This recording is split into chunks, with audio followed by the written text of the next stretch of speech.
Good evening, everyone. We'll go ahead and call the City Council meeting for July 19th, 2010 to order. First thing, as always, on the agenda is roll call determination of a quorum. Amber, if you would, please.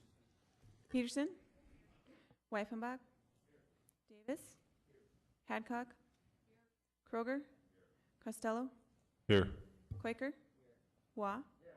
Brown? Mason? We have a quorum. Thank you, everyone. Just a reminder, if you have a cell phone or a pager, we would appreciate it if you turn it off or put it in the vibrate mode. The other thing is, if you do wish to speak to any issue on the agenda or during our general public comment period, we do have speaker request forms. They look like this. They're to your left, our right. If you could please fill that up, put your name on there, and also the item that you wish to speak to. That way, as we make our way down the agenda, we'll make sure that we do not overlook you. Next thing on the agenda, as always, is the invocation and the pledge. I would ask everyone to please rise. Our invocation will be offered tonight by Pastor Peter Dahlberg from the Bethel Assembly of God Church, which will be immediately followed by our Pledge of Allegiance. Pastor?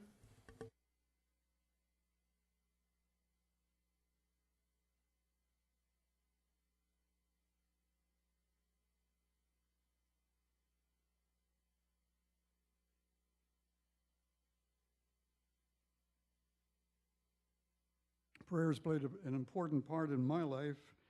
I took a crash course in prayer during World War II in the front lines in Germany during the Battle of the Bulge and further excursions. My life was spared many times. I can bear witness that prayer is effective. God hears when we call upon him for guidance. I'm reminded of Benjamin Franklin at the age of 81, the oldest member of the delegates endeavoring to form our Constitution. It seemed that the convention had come to an impasse, and he rose to his feet and reminded them of God's sovereign protection during the Revolutionary War. And then he said to George Washington, "I've lived, sir, a long time, and the longer I live, the more convincing proofs I see of the truth that God governs in the affairs of men. And if a sparrow cannot fall to the ground without his notice, is it possible that an empire can rise without his aid?"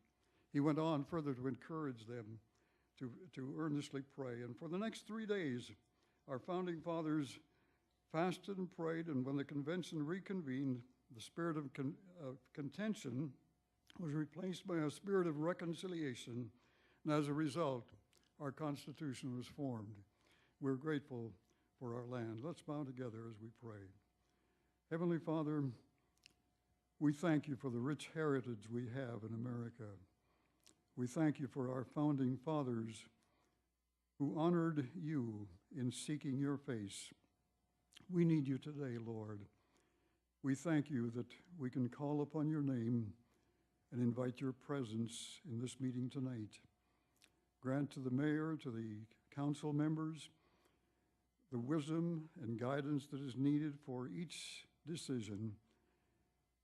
Bless our city, our community. Bless our land. Bless our armed forces who are serving the various parts of our world, defending our freedoms. And grant to us your continued blessing that our city may honor the heritage that we hold so dear and of which we are reminded each day. Bless all who pass through our city, and may they see the evidence of your blessing upon us. In Jesus' name we pray. Amen.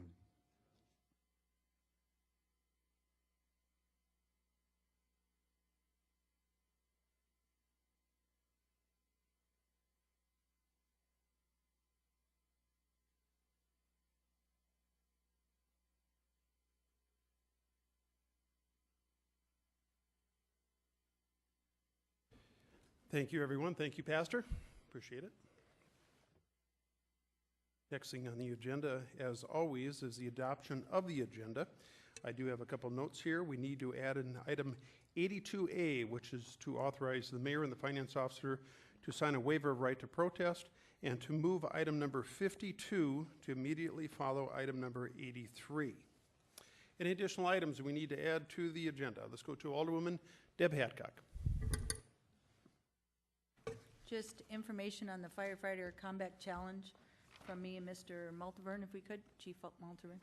Okay, why don't we call that 76A.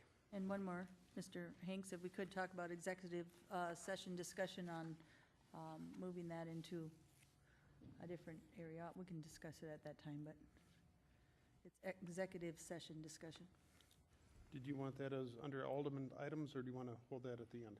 whatever works. Okay, well, let's put it under council items. Thank you, sir.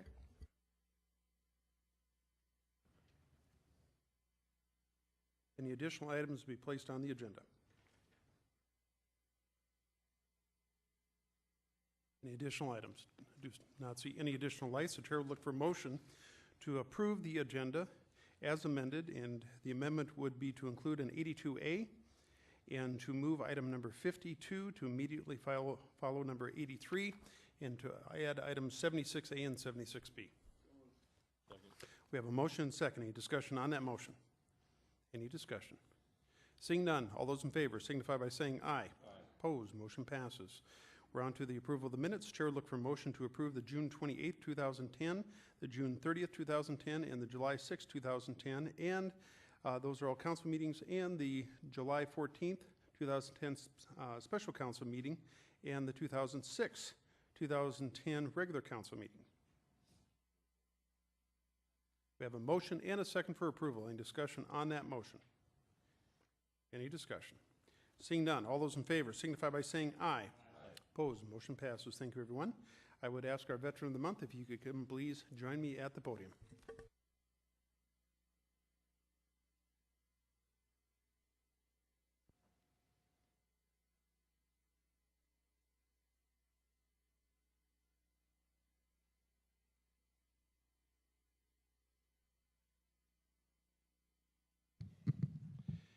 As always, it's certainly a pleasure to recognize those that have served our country in the military, and this is no exception. Let me read this and give you a little bit of background about Virgil Stockstead.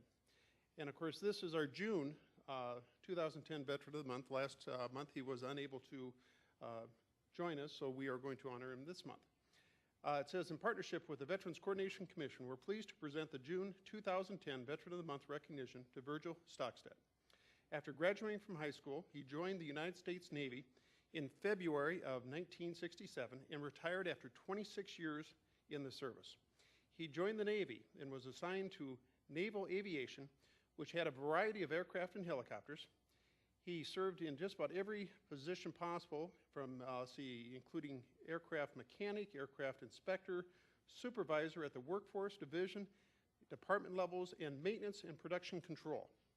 His career in the United States Navy included Vietnam in 1968, Desert Storm in 1990, and he has literally been around the world from Vietnam to Iraq, Kenya, Singapore, Hong Kong, the Philippines, Thailand, Guam, Pakistan, just to mention a few. Mr. Stockstead is a 7-year member of the Vietnam Veterans of America and has served as a secretary as well as the vice president of that organization. He is also a member of the Veterans of Foreign Wars, where he's been the quartermaster for 1 year, assistant quartermaster for 11 years, and a member of the House Committee for 2.5 years, and a trustee for 1 year. He volunteers for both of these organizations as the need arises. He also volunteers at the Valley View Elementary School. He is to be commended for his service to not only his country, but to our community. Virgil, congratulations, sir, and thank you for your service.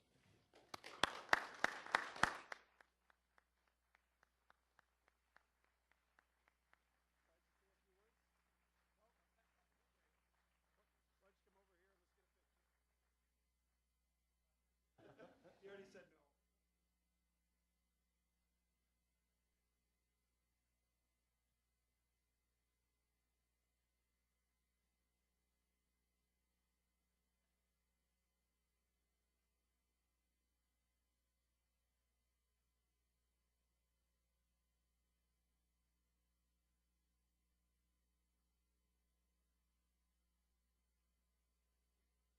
Come on up. Sergeant Fox. We also have the honor tonight of recognizing a couple of our long-term employees. And Sergeant Fox is no exception. I think this is the typo. It says, to acknowledge her 30 years. Can't be right. Unless you joined when you were 7. With that, I'm going to ask Chief Allender to just talk a little bit about Sergeant Fox's career in the Rapid City Police Department. Chief? Well, Sue Fox is like one of the crown jewels of the department. She's been here and done everything at least once. She started out in our dispatch center. She worked as an accident investigator. She worked in our crime lab. She became a police officer, and when she was a rookie police officer, she was already a veteran. She already knew the place so well and had done all these functions that made her way more valuable than a brand new police officer. So congratulations, Sue. Good job. Thank you.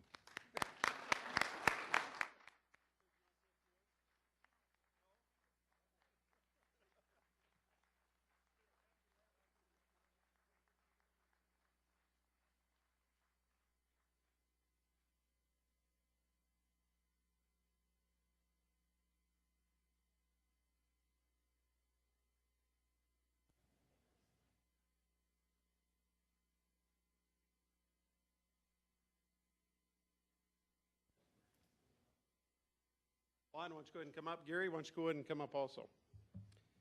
Tonight we also get to recognize Gary Gardner, who has been with us for 25 years, and he is our city forester. With that, I'm going to ask Lon to come up and give us a little bit of a history about Gary's career with the city of Rapid City. Thank you, Mayor Hanks. It's my pleasure and privilege to be here tonight and to publicly express my appreciation for what Gary Garner has accomplished for our community and for our department. Gary started at the Rapid City Parks Department 25 years ago. Gary is our urban forester. When he was first hired here, he was primarily responsible for controlling the Dutch elm disease that spread through our community and has destroyed many of our beautiful American elms here.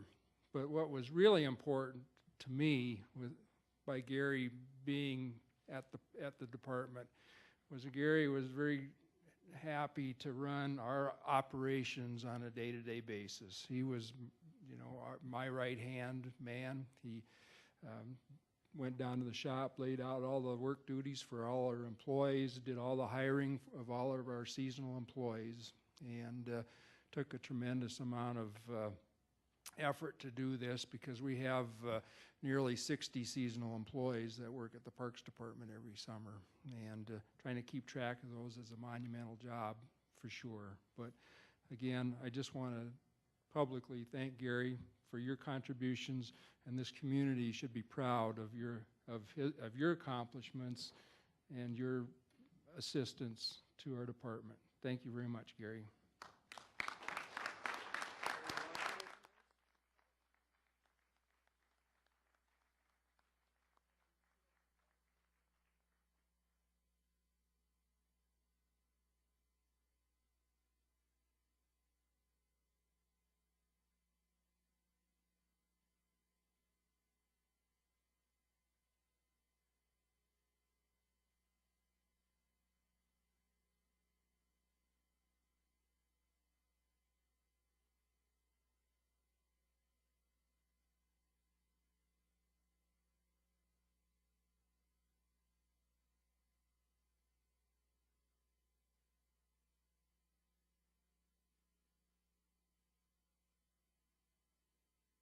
I'd like to introduce Carla Garner. You know, every important man has got a very important woman behind him, so.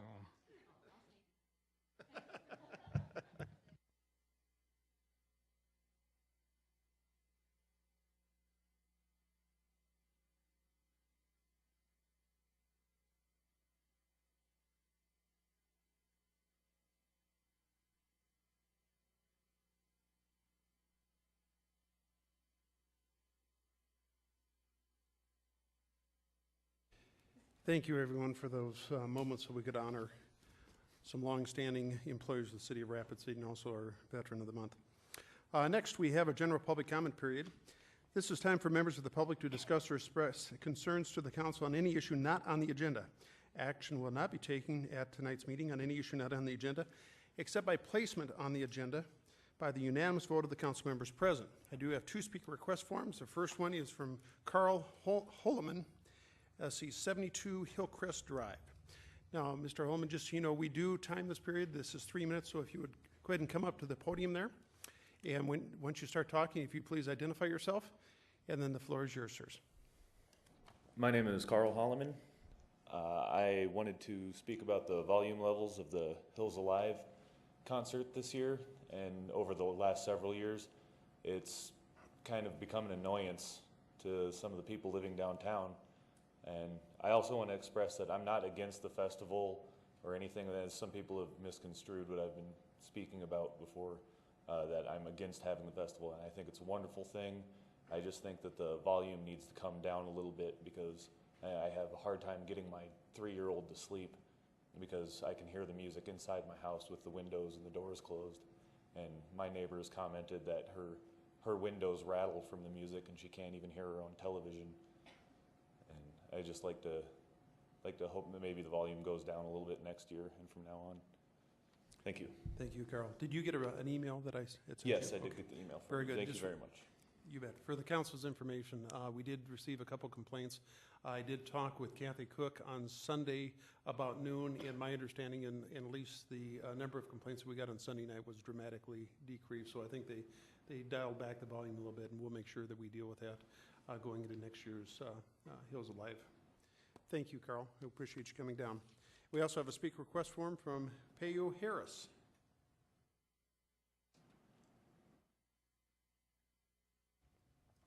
There again, Mr. Harris, if you'd identify yourself for the record, and then the floor will be yours. Okay, my name is Payu Harris, 110 Denver Street. If you excuse me for a moment while I set this up for us. Did you We need? usually have a lady that. Oh, here we go.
It might be.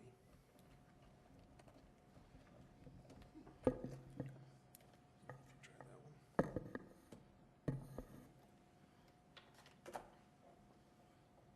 This is a line user at my house. In technology grand. Oh, isn't it? Yeah, wonderful.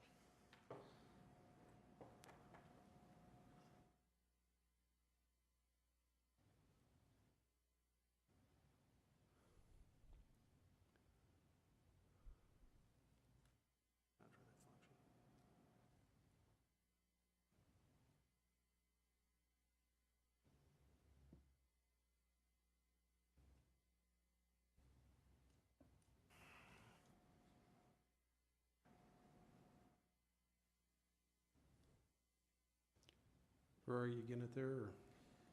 I'm not certain we're going to be able to get this one. For some reason, it's not recognizing the laptop.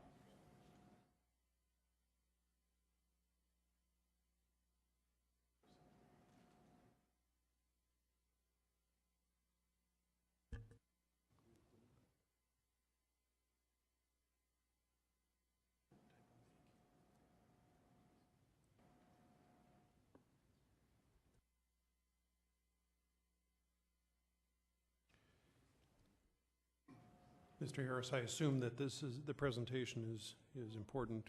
Yeah. Okay. Why don't we do this? We're going to bring the lights up, if you could work on that, and we're going to continue on the agenda and see if you can get that to work. Okay, sir. Okay. Very good. Let's go ahead and continue on, and Roy will let us know if we get that to work. We will go on to, well, the next one is item, let's see. Are you doing a PowerPoint also? Oh, okay. Let's go ahead and go to the library. This is a... Nope, nope, that was it. Let's go to a report from the Rapid City Public Library. Okay, thank you very much. I'm Sandra McNeely from the Board of Trustees for the library, joined tonight by some co-partners on the board, Monty Loos, Jim Olson, and of course our director, Greta Chapman. We have presented to you a couple of documents that for your reference.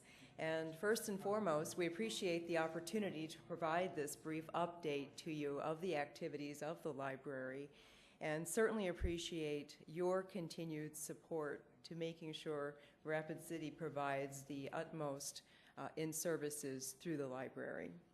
The first document, it's entitled Rapid City Public Libraries, 2011 to 2013. And I just want to point out to you that we do annually go through a strategic planning process that involves the Board of Trustees, the staff, and as you can imagine, this is a library, so we're armed with more data than you might imagine as we go through a planning process. The other document that you have, I'd like to spend a little more time on, and that is our annual report for 2009. As you look through that, we really hit a mile marker, if you will, in 2009 with more than 1 million in circulations, quite a mile marker for a library. And with that, we also experienced a 74% increase in program attendance. So sometimes while we always think it's the technology side that's growing and growing rapidly, we also want to present that the services that we're providing in-house at the library, hands-on, continues to grow exponentially as well. On the technology side, our computer usage has more than doubled over the last 5-year period, and our online content has now increased by 250%. We have over 50,000 library card holders, and Mayor, you challenged us to sign up over 800. There was a month that we had a challenge from the mayor, and I like the words that the staff chose in this report. We shattered that challenge by bringing in more than 1,600 new library patrons during that sign-up month. We are excited to continue to experience great results at our Library North at the General Beadle School. We've welcomed over 30,000 visitors to that library location, and we have increased our computer usage by over 505% at North. So excitement continues, and if you go back to the other document, the strategic plan, you see up in the upper right-hand corner the newest branch, the Rapid City Public Library East, the architect's rendition. And with that, I'd like to introduce to you for some comment our new partner, Dr. Craig Bailey, to talk about the plans and the exciting momentum with the Library East location.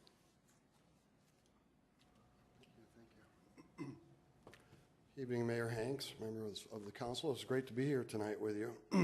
This is an exciting project. I was quoted last week in a television interview on KNBN saying something like, this is going to be the coolest library in the United States. And I can prove it. And I was serious about that. We're not aware of another partnership like this that has a K-12, a higher ed institute, a city, and a county in the United States partnering together to provide a public library. That's one of the things that's really exciting about this. For me personally, it's fun to see my county and my city work so well together. As you know, I probably would tell you if I didn't think it was going very well, but it is going very well. Right now we're in the design phase of the process. We did a charrette design process here a couple of weeks ago. We had members from the county. Jay Alderman represented the commissioners. Greta, many of her staff participated, and I couldn't even tell you how many people from Western Dakota Tech.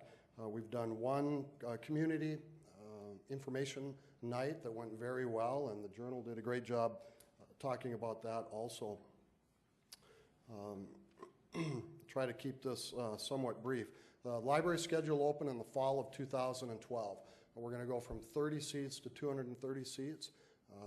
The county has put in $1 million already of money for that part of the project. What we have basically, if you want to think of a circle that's $1 million, that's the city-county library part of that. In addition to this, as part of a $13 million capital improvement of a new building on the campus, we will be adding to the outside of that perimeter, so to speak, in shared space. Paralegal library at Western Dakota Tech, currently the largest medical library in Western South Dakota, will also be outside of that.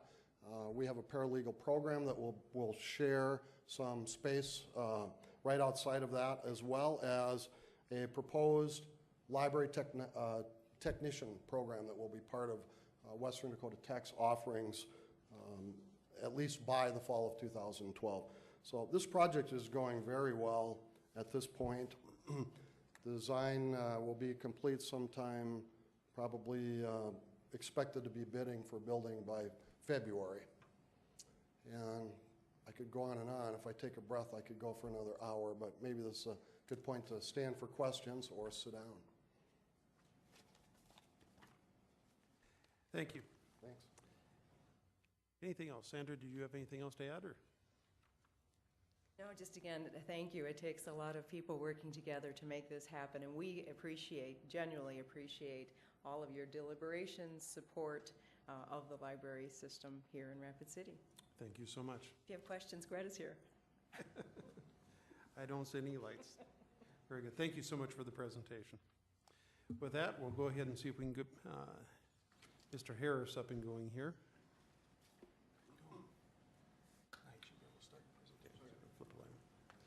Okay, Mr. Harris, if you please identify yourself and just watch the lights, you'll have your 3 minutes. Okay, again, my name is Paiu Harris, 110 Denver Street. I spoke at the last session regarding the security of digital billboards. I've tried to get a few of the recommendations that I made out to the council members. I don't know if they received them or not. We had some problems with our email. I did some follow-up, which I feel I would be remiss as a citizen if I knew that there were problems and didn't bring it to the council's attention. After the meeting last session, I was told that the billboards will be going wireless so that they'll be more secure. This is a common program that can be found on the internet, and with it, every wireless signal that goes through any building leaves just that, a signal. This is currently all the signals coming throughout this building. I did that in less than a second. It would be easy for someone to find that signal for that billboard.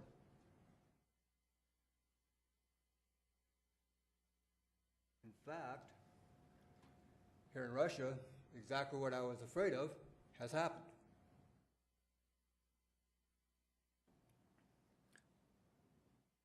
Now, again, I'm not trying to be anti-billboard.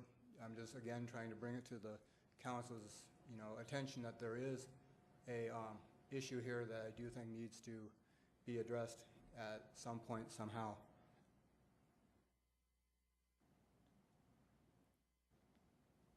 Another thing that was brought up was a flaw, I believe, in the Rapid City's website. This is our website. We go to departments. Let's go any of them.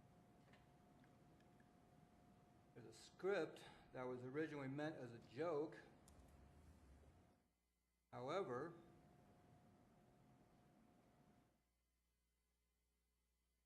if it's run against the website, you guys see what happened? Nothing. However,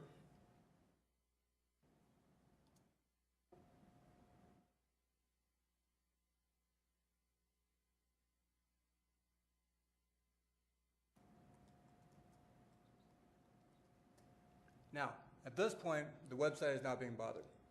Website is perfectly fine. This is in the cache in this machine. However, this can be saved as a modified website, posted up to a secondary server, and anything that this was originally for can be redirected to that poisoned site. So again, I only bring it up to the city as maybe they can forward it to the IT department to see if their website, if your website development team can run a script that will block this. It's a commonly known script. It was originally meant, like I said, as a joke to kind of fool your friends. Then some people figured out how to use that to hijack websites, to attack websites. And again, if somebody were to do this maliciously in an effort to, we have any number of issues that come up here. And that city website, rcgov.org, is what the people see. If they see something that's not correct there, that's not right there, I mean, if they believe it, then we have problems. So again, I just bring that up as just for what it's worth. Thank you. Thank you, Mr. Harris. We are on to the non-public hearing items. These are items 4 through 76 inclusive. 4 through 76 inclusive. The chair would look for a motion to open the public comment period on items 4 through 59 inclusive, please. So moved. Do we have a second? We have a motion and second to open the public comment period on items 4 through 59 inclusive. Any discussion on that motion? Any discussion? Seeing none, all those in favor signify by saying aye. Opposed, motion passes.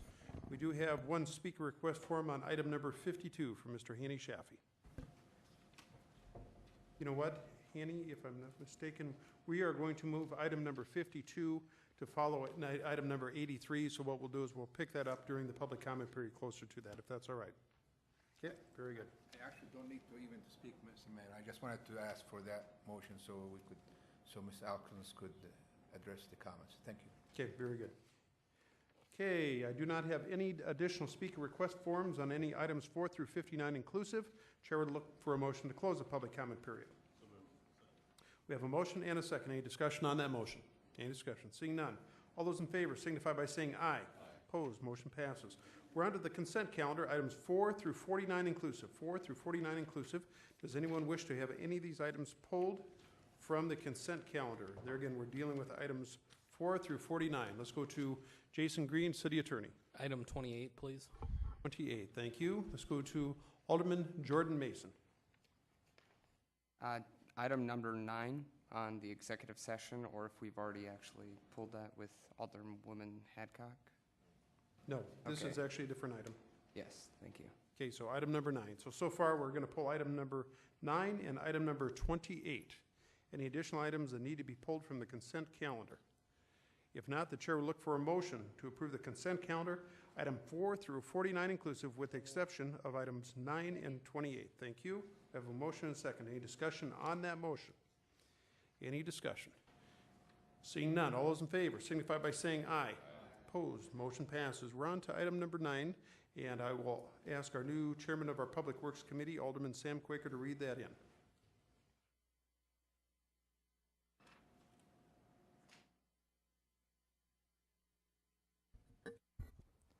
Thank you, Mayor. Item number 9 is to acknowledge the report on executive session documentation regarding the landfill investigation. For the sake of discussion, move to acknowledge. Okay, we have a motion, second to acknowledge. Discussion on that motion. Let's go to Alderman Jordan Mason. Yes, I would actually like to offer a substitute motion after further discussing this with City Attorney Jason Green. I would actually like to offer to move to ask specifically City Attorney Jason Green to bring this up before the South Dakota Municipal League for further discussion before the state. As I believe, as I understand it, we have meetings specifically on a committee that he sits on at South Dakota Municipal League. Okay. Thank you. Jason, what we probably need to do is we probably need to take this up in 2 motions. Motion on the floor is to acknowledge the report, and then we have another motion, which would be to ask either Jason Green, Pauline, or myself to actually take this to Municipal League. So let's deal with the motion that's on the floor, and then Alderman Mason, then you can actually offer that motion as soon as we clear this off the floor. You all right with that, Jason? Okay. Motion on the floor is to acknowledge the report, and let's stick with that, and then if there's any discussion as far as taking this to municipal league, we'll pick that up in the next motion. Discussion on the motion to acknowledge. Let's go to Alderman Ron Weifenbach. Thank you, Mr. Mayor. We're taking this up as two separate issues. Yes. I guess I'm trying to, maybe I should wait till the second issue because I'm wondering if does the second issue have to do with regarding the landfill investigation? I don't know what the municipal league could do with that. No. Okay. If you have a question about the report, this would be the appropriate time to have that Okay, so discussion. the report on the landfill investigation has nothing to do with the acknowledgement of the report. That's the whole, you've broken them down into two? Okay, I just wanted to make sure I was clear. Thank you. Okay, very good. Motion on the floor is to acknowledge the report. Any further discussion? Any further discussion? Seeing none, all those in favor signify by saying aye. Aye. Opposed, motion passes. Let's go back to Mr. Mason. Yes, I would just, as I said previously, like to make a motion to actually bring the issue of actually have documentation in executive closed session before the South Dakota Municipal League to move in the direction of actually giving us some sort of legal framework to actually protect us and the meeting minutes so that municipalities across the state, including us, that we can actually have some form of documentation as a point of historical reference. And I guess the great example would be for the landfill investigation. For many of us new oncoming council members and those already sitting, I believe it is imperative to have some point of reference to look back on where we've been, what we've been looking at, and further where we're directing our efforts towards in the future. And I also think that this could also be used to clarify any matters of dispute that may be between the council ourselves, as there may possibly be issues of that sort currently. Mr. Mason, let me make a recommendation, and that is, instead of going straight to the municipal league, I think this probably could deserve some additional discussion, and my recommendation would be to actually ask the council to place this on next legal and finance, and then we can actually have that discussion. It's your motion. You can certainly do with it as you wish, but Thank you for the recommendation. I guess I will take the recommendation and then make that motion as well. okay. So the motion on the floor is to place this item on the next Legal and Finance Committee meeting. Any discussion? Do we have a second, please? Second. Okay, we have a motion and a second. Discussion on that motion. Let's go to Alderwoman Deb Hadcock. I guess if the intent is to have discussion, that's fine, but I think, are you trying to see if we have a consensus, which I think he's trying to get tonight, to send it so we can see if we can actually do that. So what's the intent of Legal and Finance? Again, Mayor Hanks. Thank you. I think the intent is to actually narrow the scope of this. As someone who actually serves as the Board of Trustees for the Municipal League, we want something fairly specific. If you're going to come with a recommendation, I think it'd be appropriate to actually narrow the scope of what we're trying to ask the Municipal League to do, and maybe even possibly present some potential language, proposed language for a change of state statute. Okay, I guess he was pretty specific, but if we want to get more specific, that's fine. Thank you. Thank you. Further discussion. Motion is to send this to Legal and Finance. Let's go to Alderman Ron Weifenbach. Okay, very good. Let's go to Alderman Sam Quaker. Thank you, Mayor. Just for a point of reference, I believe it was perhaps a year ago that the council unanimously then asked the municipal league to consider this. I'm not sure of the outcome of that discussion, but perhaps that can be brought forward to Legal and Finance as well. And if the city is interested in moving forward with this, perhaps we need to put the level of commitment into this that we did with the airport zoning issue several years ago, where we sent our city attorney and growth management director to Pierre to help move the legislation forward. Thank you. Thank you. Motion on the floor is to send this to Legal and Finance. Any further discussion? Any further discussion? Seeing no further discussion, all those in favor signify by saying aye. Opposed, motion passes. We'll make sure that gets on Legal and Finance. Item number 28, and let's go to Alderwoman Deb Hadcock, our new chair for Legal and Finance. Could you please read that in? 28 is deny the request from Dakota Transit Association to consume alcohol on city property. Now, Leo, let's go to Jason Green for a recommendation. Thank you, Mayor. I would ask the council to continue this item for 2 weeks The reason the recommendation for denial came forward is because this was requested as a bring your own beverage event, and there are a lot of issues with that. This group is going to reformat the request, so there will be a responsible entity, and at that point, I believe it would be appropriate to approve it, but we need 2 weeks to get that done. I'll move to continue for 2 weeks.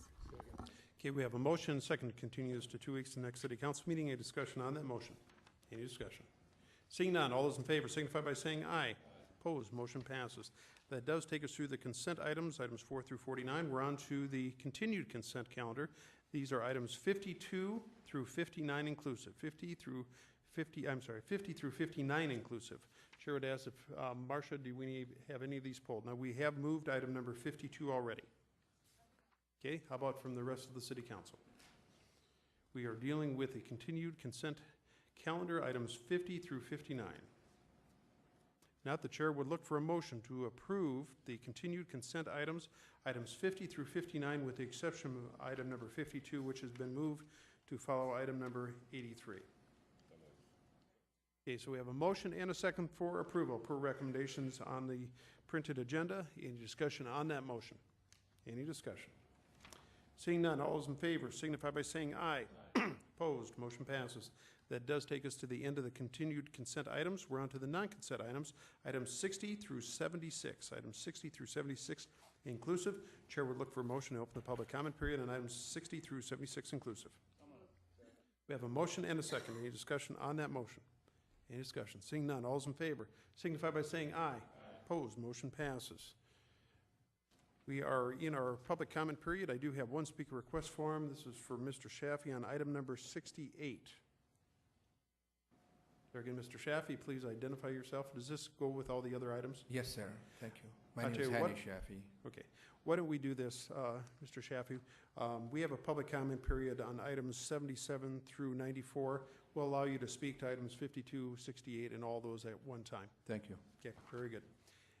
Any additional discussion on any items 60 through 76 inclusive?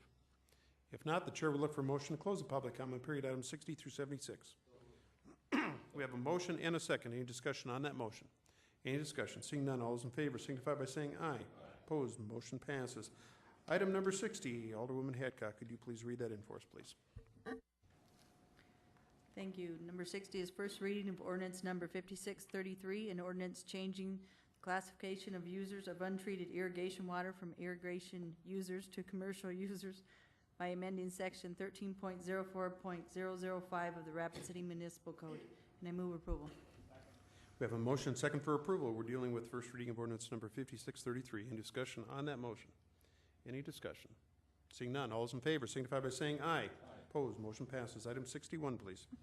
61 is the first reading of ordinance number 5634, an ordinance amending section 17.06 of chapter 17 of the Rapid City Municipal Code, rezoning the within described property as requested by Dream Design International Incorporated for a rezoning from General Agricultural District to Mobile Home Park District located west of Elkville Road and south of Country Road. And I move approval. We have a motion second for approval of first reading of ordinance number 5634, item number 61. Any discussion on that motion? Any discussion? Seeing none, all those in favor signify by saying aye. Whoops, I'm sorry. Marcia, did you have a comment? Yes, we'd like to table this item. There's a subsequent legal description that'll be coming forward that is revised, and it would clear the issues if we would just table this item. Okay, we have a motion and a second to table. No discussion on tabling motion. All those in favor signify by saying aye. Opposed, motion passes. Thank you, everyone. Item number 62, please. 62 is the second reading of ordinance number 5627, an ordinance adding racetracks with an on-sale liquor establishment and planned developments as conditional uses in the general agricultural zoning district by amending section 17.34.030 of the Rapid City Municipal Code, and I move approval. We have a motion and a second for approval. Second reading of ordinance number 5627, item number 62. Any discussion on that motion? Let's go to Alderman Sam Quaker. Oh, mic there. Thank you, Mayor. If I could ask Marcia Elkins a question. Go ahead, please. And my question, Marcia, is twofold. Which racetracks currently in town would this affect? Let's go to Marcia Elkins. This would not affect any current racetracks. As this was discussed at committee, this was a cleanup item. When subsequent ordinance amendments were written into the ordinance, they overwrote some sections, and this is to put them back into the code. So it was a discussion that happened about 2 years ago when we were amending the code to talk about various possible locations. The project that was at hand at that time did not go forward, and at this point in time does not exist. Okay. So is this in preparation for an annexation and any sort of annexation attempt, or this is just cleanup of current language? Marcia? This is just cleanup of language that accidentally got dropped off when it was overwritten with subsequent code amendments. Thank you. Okay, thank you. Any further discussion? Motion on the floor is for approval. We're dealing with item number 62, which is second reading of ordinance number 5627. Any further discussion? Seeing none, all those in favor signify by saying aye. Opposed, motion passes. Item 63, please. Number 63 is second reading of ordinance number 5626, an ordinance to amend the regulation of site triangles by amending section 17.50.335 of the Rapid City Municipal Code, and I move approval. We have a motion second for approval dealing with item number 63, which is second reading of ordinance number 5626. Any discussion on that motion? Any discussion? Seeing none, all those in favor signify by saying aye. Opposed, motion passes. Item 64, please. 64 is the second reading of ordinance number 5624, an ordinance amending the regulation of fugitive emissions and abatement of smoke by repealing chapter 8.34, 8.36, 8.37, 8.38, 8.39, 8.40, 8.41, 8.42, and 8.44, and adoption of a new revised chapter 8.34, and I move approval. We have a motion and a second. We're dealing with item number 64 for approval. Second reading of ordinance number 5624. Any discussion on that motion? Any discussion? Seeing none, all those in favor signify by saying aye. Opposed, motion passes. Item number 65, please.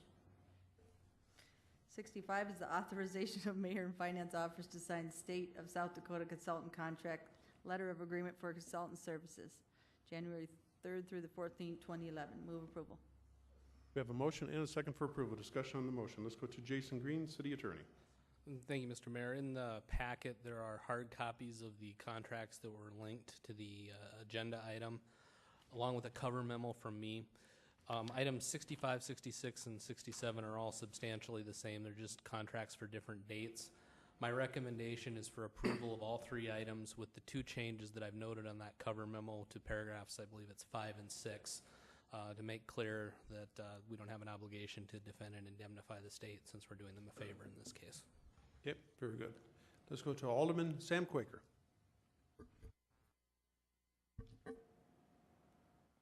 Thank you, Mayor.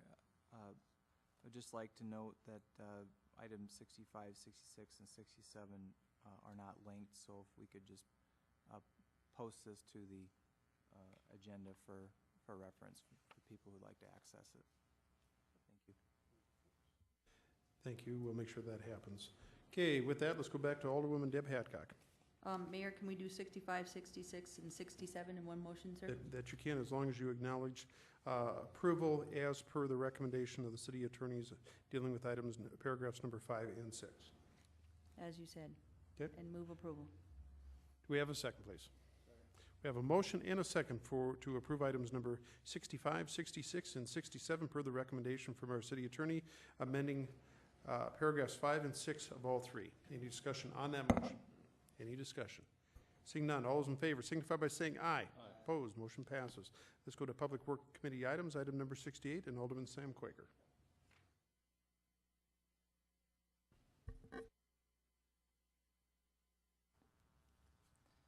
Item 68 is to deny the appeal for an exception to allow access to a higher traveled street for proposed Lot 3 Eastbrook subdivision located.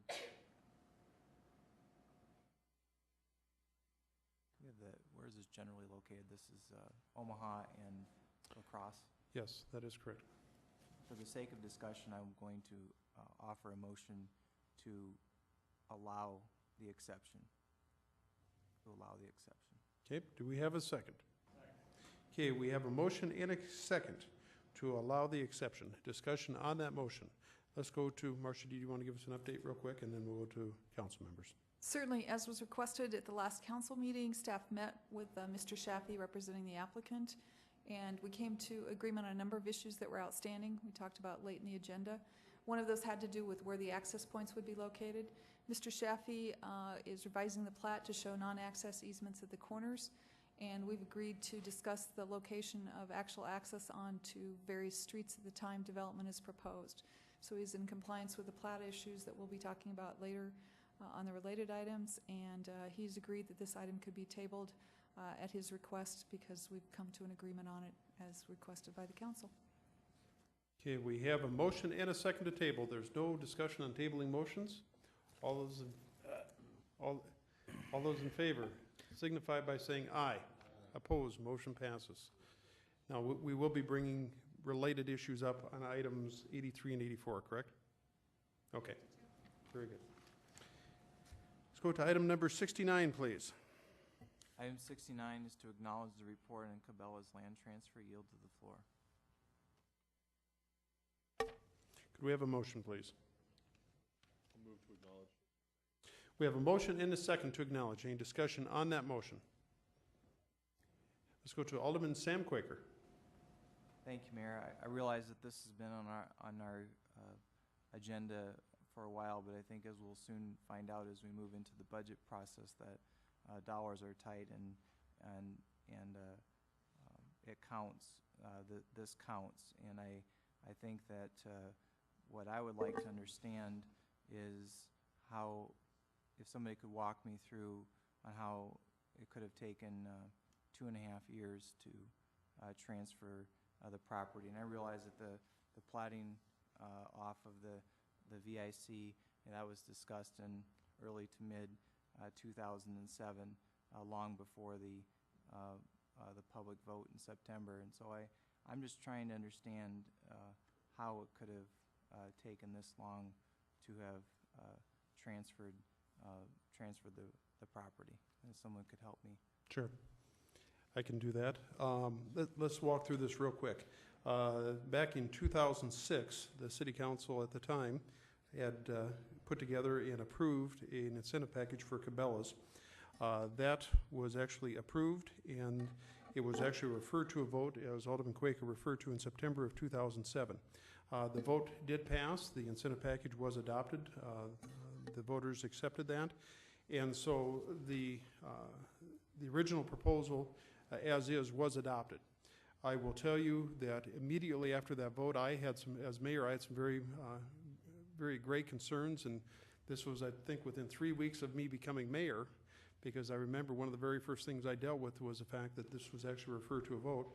And one of my concerns was that there was a proposal to actually put the Visitor Information Center inside of Cabela's and donate all the property, including the property that the VIC sat on. So I personally approached Cabela's, convinced the executives of Cabela's that it would be in everyone's best interest to actually carve out a piece of property and have them donate that back to the city, including the building, which has an estimated value of about $3 million. And so Cabela's agreed to do that, and by agreeing to do that, it did delay the transfer of the property. And the reason for that was they had to create a development plan that they were comfortable with and go through the platting process to actually plat off not only the land where the VIC sat on, but also the other request was to provide enough parking for the VIC to be able to function. So Cabela's stepped up to the plate at my asking.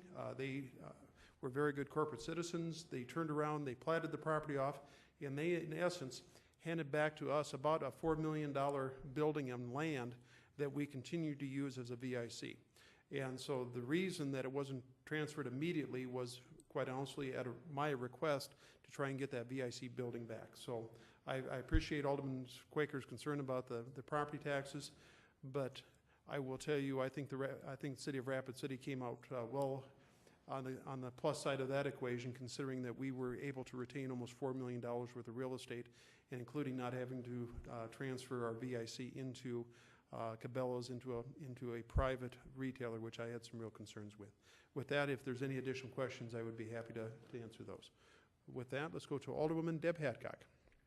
So in that time that you were doing what you were doing to try to get the incentives back and put the $4 million building and land into our property or into the VIC again, there wasn't any taxes owed or anything in that time? No, that is correct. Until the property was actually transferred, it was owned by the city of Rapid City, so therefore there was no assessed value on it. It's actually a publicly owned piece of property, so there are no taxes. Thank you, sir. Thank you. So Alderman Ron Weifenbach. Thank you, Mr. Mayor. To get this straight in my head, our original agreement with Cabela's was to give them the visitor center and the land it sits on? Yes, that is correct. Thank you. Thank you. And there again, let's go to Alderman Sam Quaker. Thank you. My recollection is that they had made the promise to get back to the VIC long before the September 18, 2007 vote. That was my recollection. Am I incorrect on that? I believe that is incorrect. I first approached Cabela's and suggested that they consider that. I tell you, we'd have to go back and take a look. I'm not sure if we actually did that before or after the referendum vote. Jason, do you remember? It was somewhere close. I think it was actually after. Matter of fact, I'm pretty sure it was afterwards. But Sam, I can certainly check into that. But I'm almost positive it was after the actual referral vote. Do you have any other questions, sir? I just think that's an important question. Okay, very good. We'll get back to you. Let's go to Alderwoman Bonnie Peterson. So what date was that you feel that the property would rightly be out of our possession? Bonnie, can you be a little bit more? Okay. You said they had to have time to be able to give the property back or to the city. So at what time or date would they start owing taxes? Like, I'm trying to figure out what kind of delay there was from that point to the present. Sure. Now, just so you know, the property was transferred on, I believe it was January 28th of 2008. So the transfer of the remaining balance of the property has been transferred and property taxes will be due. The vote was in September of 2007 and the transfer of the land was January of 2009. So there was approximately a 14-month delay in between the vote and when the land was actually transferred. And there again, within that 14-month time frame, that was when we negotiated the ability to get the building back, I believe it's about 3.5, 4 acres of property back from Cabela's, and allow them the time they needed to actually determine what the configuration of the lot for the VIC property was. That still gave them the most developable piece of property of the other, I think it must be about 30 acres, 33 acres. Okay. Yep, go ahead, Bonnie. Is that the usual length of time that it takes for something like this to take place?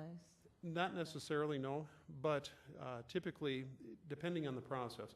To get through the process, you can typically get through it quicker than that. But if you need to sit down and actually try and lay out and develop development plans for a parcel, it typically is going to be probably a 5-6 month process, and then you have to actually go through the platting process. And so it's probably a little bit longer than normal, but not to any great extent. Okay. Any other questions? Motion on the floor is to acknowledge. Let's go to Alderman Sam Quaker. Thank you, Mayor. You know, perhaps it'd be helpful to have it laid out, and maybe we don't have to do it tonight, but a memo or something that would lay out when the transfer occurred, because it was my understanding that the transfer occurred in 2010. Some of the transfer occurred this spring, and I just heard you say January. It was January of 2009 and a 14-month delay. But if it was 2010, we'd be talking about a 26-month delay, and that's the reason why we're having the discussion, is because 2.5 years went by from September 18 of 07 until the transfer. So I think it would be wise to continue this, to simply have a memo from the city attorney's office or growth management or someone just to lay out what the time frame was, because we did leave, we gained in this as well, but we also left a fair amount of dollars on the table. And I think it's also important to understand when Cabela's made the the promise to give back the VIC property as well. So I'm going to offer motion just to continue this for 2 weeks. We have a motion second for continuation. Any discussion on that motion? And my apologies, I just looked down there and they did say I said 2009. It was January 28th, 2010. My apologies. That was my mistake. And there again, I will verify, but I'm almost 95% sure that the offer to give the property back occurred sometime in late 2007. And the reason I'm so sure about that is we looked at numerous options after the vote, which also included picking the building up and moving it across the road to the southeast or southwest corner. So we'll verify that, but Cabela's actually offered up to give the property back after the election, but we'll verify that. Further discussion, let's go to Alderwoman Deb Hadcock.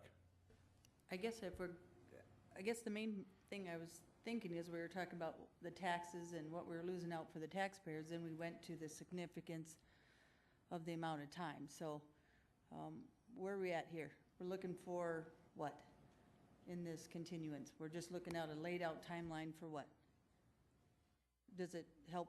I mean, is there something significant that I'm missing on taxpayers that we're missing out, that we didn't get the money, or we should have got the money, or what are we looking at here? If I could ask. Did you want to ask that of Mr. Quaker, Let's if go. I could? Alderman Quaker, would you like to answer that question? Yes, sure. There's 2 points of confusion so far just tonight. The one is how much time went by when the pieces of between the public vote and when the pieces of property were transferred, and also when was the visitor center removed from the table, so to speak. And the Rapid City Journal, there's an article from August 6th of 2007 that indicates that references that already. So it appears that was, that the visitor center was removed from the discussion even at that point as part of the promise made prior to the election. So I think if we just had a one-page memo, 2 pages that simply explained what the process was, because I think we owe an explanation to our constituents as to why $163,000 of property taxes was not collected. Very good. So, Yep. so the significant is we lost $163,000 because it went, and we got the visitor centers back in the 26-month period now, and that significance is the taxpayers should know that it took 26 months and that we did a transfer, and it was $163,000 we lost because of that. And this council all voted on it, and so did the taxpayers. So what, I guess, where are we going? We just gave them all the information they needed, didn't we? Am I missing out on here, council, or is it just me? I don't. See, we have a motion on the floor to continue, and let's go ahead and I guess that's my point, Mayor Hanks, is the continuance, the information was giving, it can be sent to us as city council members, and we don't have to keep having this discussion unless there's a significant thing that the taxpayer and everybody needs to know, and we need to put it out to the public that they don't already know. I guess that's my point. Okay, very good. Let's go to Alderwoman Bonnie Peterson. Okay, my concern is just what happened, that the money wasn't, that we've lost on tax revenue from it, if there was some problem in the system that we need to look at and address. So I don't necessarily need a continuance, but I do need answers, I guess. Very good. Well, I think Deb hit it on the head. I think the answer is already there. There was about 100, and there again, keep in mind, it was an estimate based upon the county assessor's estimate of what the property would have had to pay in taxes if it had been transferred immediately after the vote. That dollar amount was roughly $163,000. What did the city of Rapid City gain? We gained a $4 million building that we didn't have to give away. In my mind, the math's fairly simple. We came out about $3.8 million ahead on the equation. So be happy to provide that information, but it's real simple. If we have a choice of either having a net gain of retaining a building that's worth $4 million or giving up $163,000, you know what? That's a pretty cheap price. So with that, let's go to Alderman Jordan Mason. Just thinking about this, quick question. Was the land supposed to be transferred immediately, and is that the issue? Because frankly, I guess I'm with Alderwoman Hadcock here, that there is some points of this that I'm a little fuzzy on. And I guess I'm wondering, a second part to my question is, if it was supposed to be transferred immediately, was there a problem internally that we had in getting that accomplished and getting the land transfer done? And where's Jason Green? There's Jason. Jason, my understanding was there was nothing written actually in the incentive package that actually developed a timeline to transfer the property. The only timeline on transfer of the property was, I believe, a 90-day period for Cabela's to transfer the VIC back to us after whatever date the land was transferred to Cabela's. There was no date to get that done by in that agreement. Okay, thank you. And Mr. Jordan, you still, or Mr. Mason, you still have the floor, sir. Actually, just a quick question, and with your permission, Mr. Mayor, to direct the question of Mr. Green. Okay, go ahead, please. Mr. Green, just out of curiosity, is that something that we should look for in the future to ensure that we do have a timeline developed in these agreements? Let's go to Mr. Green, City Attorney. I think it's something you certainly could look at. You'd probably want to consider that on a case-by-case basis, though. Mr. Green, just with that, is there any reason why we wouldn't need a timeline? Let's go to Jason Green, City Attorney. There may be a number of reasons that are hypothetical, and I would encourage the council, if you're in a situation where you're donating land for economic development purposes, that you don't want to set up an agreement that's unworkable for the party that's on the other side of the deal. Thank you. Okay, motion on the floor is to continue. All those in favor of the continuation motion signify by saying aye. Aye. Opposed? Let's take a roll call, please. Peterson? Weifenbach? Davis? Hadcock? Kroger? Costello? Aye. Quaker? Aye. Waugh? Brown? Mason? That's 8-2. Okay, motion passes 8-2. Will be continued for 2 weeks. Let's see, that took us to item number 70, please. Alderman Quaker, if you please read that in. Thank you, Mayor. Item 70 is to approve a request by Joan Townsend for a fence height exception to allow a 7-foot fence in lieu of a 4-foot fence in the front yard setback located at 3504 Lawrence Drive. And the motion is to approve with stipulations a 6-foot fence. Second. We have a motion and a second for approval of a 6-foot fence. And just call everybody's attention on the agenda, it says 7 foot. The motion is for a 6-foot fence to approve with stipulations. Any discussion on that motion? Any discussion? Seeing none, all those in favor signify by saying aye. Aye. Opposed, motion passes. Let's go to the bids, please. Pauline?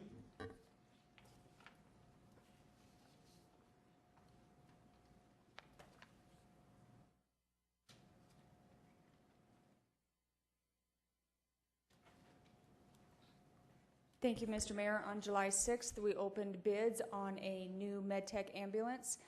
Actually, it was on just an ambulance, and MedTech was the only bidder on this piece of equipment. The advertising authority was $180,000. If we do our trade-in, our price would be $190,000, $172,000. The ambulance department does have money in its undesignated cash to cover that extra $10,000. We have a motion and a second to accept the bid from MedTech Ambulance Corp. for a grand total of $190,172. Any discussion on that motion? Any discussion? Seeing none, all those in favor signify by saying aye. Aye. Opposed, motion passes. On July 13th, the city opened bids for the 9th Street Water Main project. The advertising authority was $100,000 with the engineer's estimate at $114,105.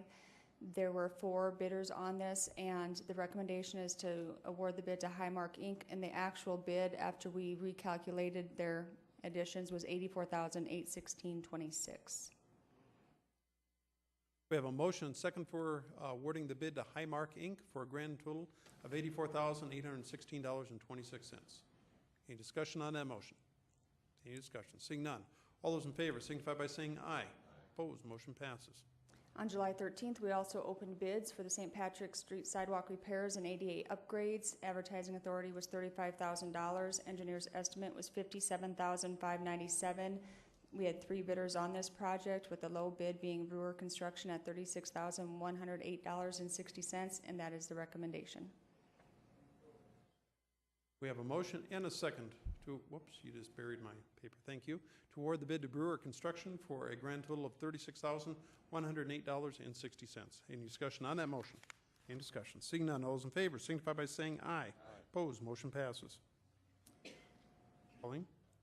Also, on July 13th, we opened bids for the Milo Barber Transportation Center site improvements. This is to the parking lot on the site. The advertising authority was $590,000. We had 3 bidders on this project. The recommendation is to award the bid to Seco Construction for the base bid of $442,000. As per Public Works Director Robert Ellis, the additional costs are in case those services are necessary. We wanted to establish a price for that during this process as well. Okay, we have a motion and a second to award the base bid to Seco Construction for $442,000 and to also establish a unit price for the GeoGrid of $8. Is that correct, per square yard?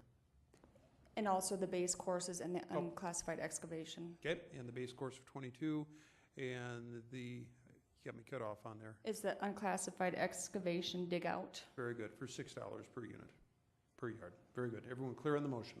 Let's go to Robert Ellis. Anything else, Mr. Ellis? No, you did very good. I just wanted to point out that 80% of this is reimbursable through the Federal Transit Administration. The other 20% has been approved through CIP buildings, government buildings. Yep, very good. Thank you. Any further discussion? Let's go to Alderman Ron Weifenbach. Thanks, Mr. Mayor. I had a question for Robert on, Yep, go ahead, please. in reference to the unclassified excavation dig out per cubic yard. It was $6, $25, and $8. And it seems like it's kind of all over the board there. Can you explain to me what that is? Mr. Ellis. Sure. That information didn't need to be on there. We're going to write that into the agreement, but in case we have some contaminated soils when they're over there doing that digging, or poor soils, we wanted to be able to establish those prices in case that work needs to be done. And through this competitive bidding, we felt we could probably get better prices than trying to negotiate a change order in the field. We're kind of at the mercy of the contractor. To explain the difference in prices, that happens with all bids. That's just the nature of competitive bidding. Well, I thought, I haven't seen that before. I thought this was kind of a good way of going about it. That's why I thought it was what you'd said it was, but I just wanted to establish that. So, thank you. Thank you. Motion on the floor is for approval. Any further discussion? Any further discussion? Seeing none, all those in favor signify by saying aye. Opposed, motion passes. We are on to items from councilman and liaison reports. Item number 75, discussion on a loss prevention by implementation of a fraud and waste hotline. Alderman Mason. Thank you, Mr. Mayor. This is an interesting program that has already actually been implemented within the city of Sioux Falls and has actually been implemented throughout numerous cities throughout the United States. I've attached several documents throughout on this agenda item. The first 2 that I would direct your attention to are actually 2 internal financial audits that the city of Rapid City hired. And on the Kettle Thorston, actually on page 3, you may notice there was a point that we need to consider relevant methods to detecting errors and fraud that are material to the general purpose of financial statements and preventing and detecting some of those errors. Also, with the Casey Peterson audit, there was the same form of recommendation in preventing and detecting fraud on page 2. This definitely coincides with the recommendations we've had in the past. And to go further, in light of the landfill scandal, many of these third-party hotlines can actually are very cost-effective. The one from Sioux Falls, as I understand from a journal article of the Argus Leader, says that it's costing the city of Sioux Falls about $1,750 per year.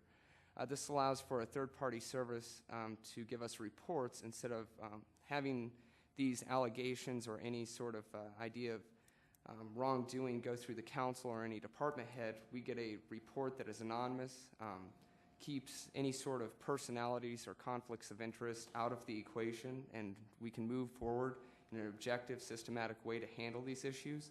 And in light of the landfill, from the initial loss of the memo that came out at $80,000, to put this into perspective, that would pay for this program for up to 45 years. And with what's being talked about in the court case of the grand total of up to $500,000, that would pay for this program for 285 years, to put this in perspective. So I think it's definitely a cost-effective program. And I would actually move to, I would actually ask to move and have a motion to ask staff to draft a request for proposal to bring to the next city council meeting to implement this program. Okay, we have a motion and a second to ask staff to actually put together a proposal for an RFP. With that discussion, let's go out to Alderwoman Deb Hadcock. I had talked to Jason, I always call him Jason, sorry, Jordan. And I do think this is something that we could look into, but I think I'd rather have it, if we could, Jordan, take it back to legal and finance, so we could talk to Jason and have him kind of look at some of what Sioux Falls does and some other things and give us some ideas at legal and finance, and then bring it forward to council. So my substitute, if we could, Jordan, or if you'd want to change that, is to take it to legal and finance first, have a lot more discussion, and then bring it back to council. Okay, that substitute motion, is there a second? Okay, we have a substitute motion and a second. Take this to legal and finance, to the next legal and finance committee. Let's go to, Deb, did you want the Yes, floor sir. still? Go ahead. I think this is something that's positive, because it's anonymous. I think we'd have a little bit more people that would come forward and not just want to go directly always to still to the city, but in a way that it's a third party. And I think that will bring more forthcoming for even council members to not make it political, and also for people that just don't want to go into the system to kind of feel comfortable starting that process. And I think it'll even help the mayor and the staff to move that process forward and not feel that it has to be something political that way. So I appreciate him bringing this forward. Thank you. Let's go to Alderwoman Bonnie Peterson. Yes, I think this is good intentions. I guess I would like to know more about what the city has already done. I'd like to see this, because sometimes fraud and abuse can indicate that you're suspicious of your employees. And I would rather see this be as a, positive way, or incorporate perhaps with the city, and maybe the city's already done this, I don't know, but incentives for cost-saving measures. I mean, to do more than just fraud and abuse, but reward people for coming forward with ideas of doing their jobs better, more efficiently, more or ways to save money for the city. And like I said, I don't know what has been done, but perhaps we can find out. Thanks. Very good. Pauline, very quickly, do you want to touch upon the program we already have in place as far as incentives for cost-saving measures? Thank you, Mr. Mayor. We do actually have an incentive program in place. If an employee comes forward with an idea that will save the city money, they can receive up to $100 for that idea. Yep. Okay, very good. Thank you. Let's go to Alderman Ron Weifenbach.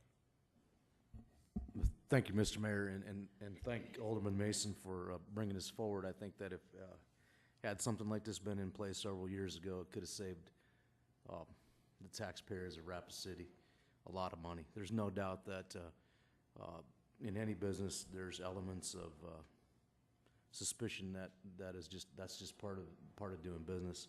This gives the employees on the front line an opportunity to stay anonymous from bringing something forward. They don't have to bring it forward to a council person.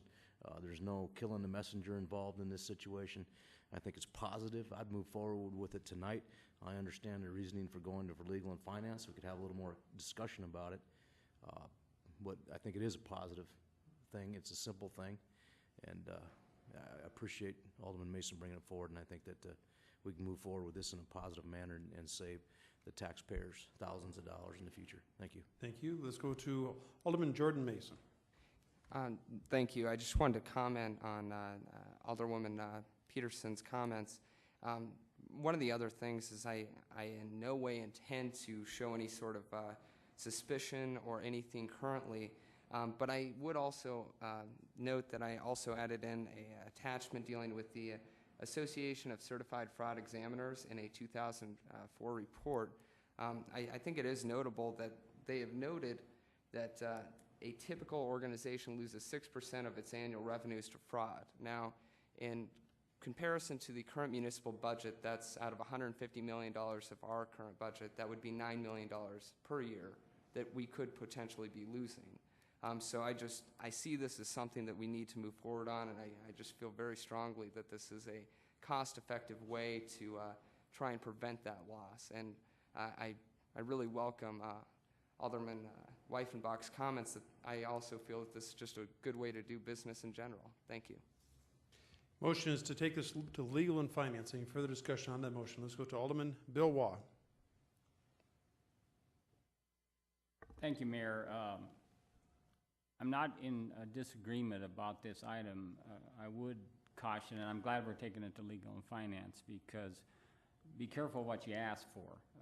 I think we need to do some due diligence when we're setting up this sort of system, and I think we really want to do some background checks into other municipalities that have used this and see the negatives and the positives that they've encountered. And so I think it's probably a good system, but I would just caution us to move slow and make sure we have the proper procedures when we do set this up. Thank you. Thank you. Motion is to send, Alderman Mason, you've already spoken twice to the item. My apologies. Motion is to take this to Legal and Finance. Any further discussion on that motion? Any further discussion? Seeing none, all those in favor signify by saying aye. Opposed, motion passes. Item number 76, please. That is casino buffer zones for residential neighborhoods. This is brought forward from Alderman Bill Waugh and Alderman Sam Quaker. Let's go to Alderman Sam Quaker. Thank you, Mayor. There's been a fair amount of discussion on this issue recently in the community. There's been an issue in North Rapid City. There's also been an issue in Robbinsdale in the 700 block of Indiana. This is not just an east or north side issue. This has also been an issue in the past on the west side as well. This affects the entire community.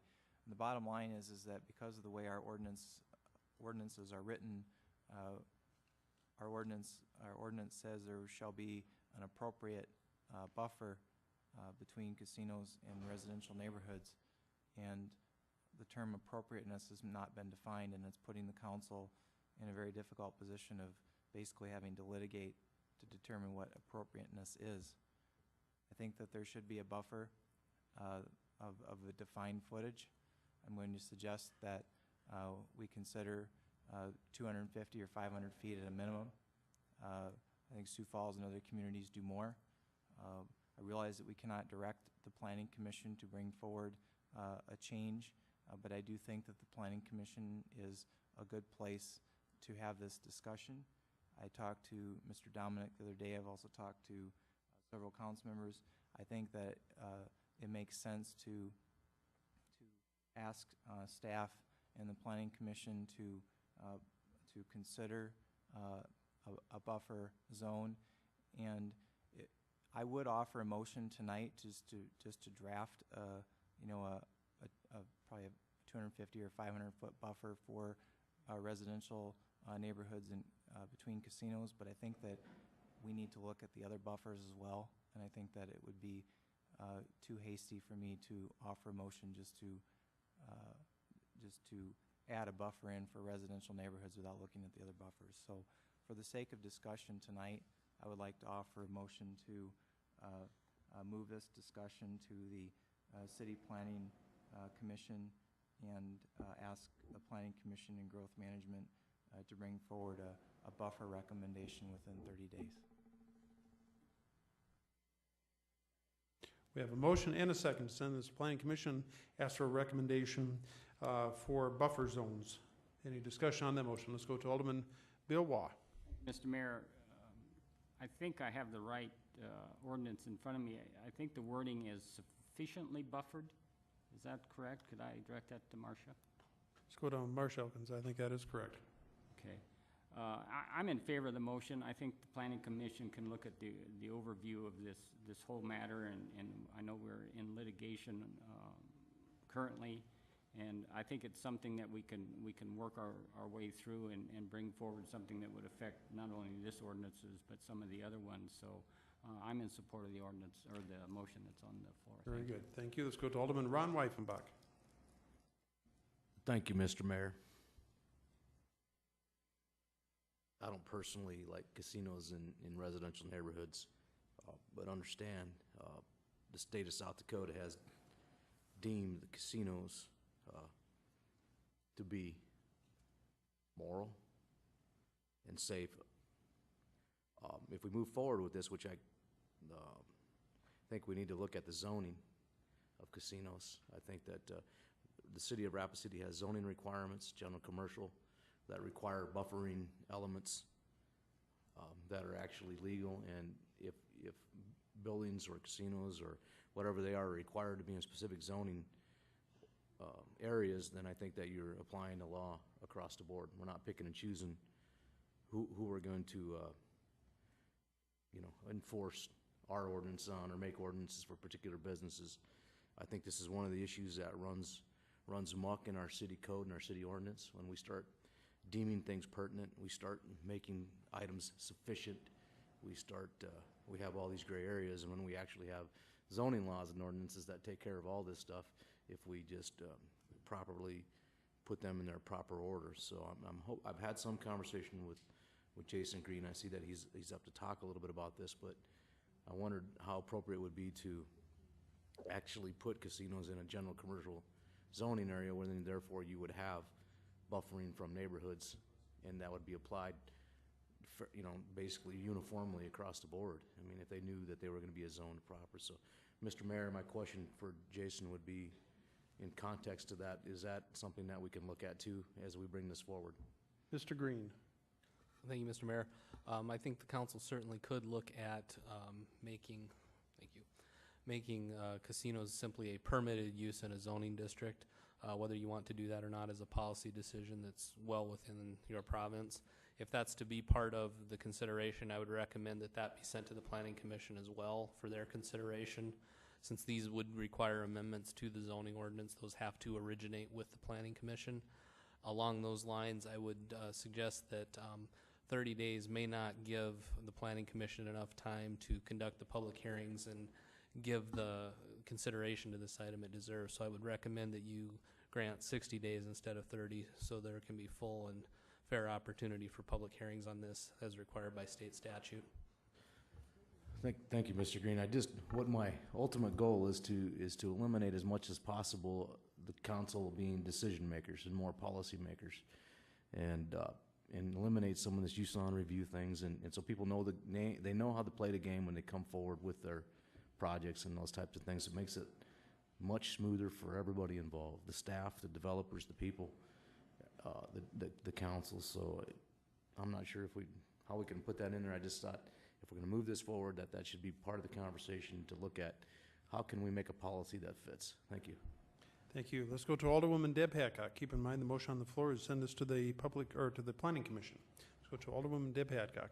I don't know if it's quite ready for the Planning Commission. I think when you do the work on it and you look at it, bars, if it's a video lottery with a bar, it's a little bit different than a video lottery with a restaurant. So we're considering all of that to put efficient buffer, and we're not separating in a sense. And I think if you're looking at them, most of the video lotteries are on major arterials. So what are you eliminating? And unfortunately, residential has built up around commercial. The buffer should have been medium density or something else around it.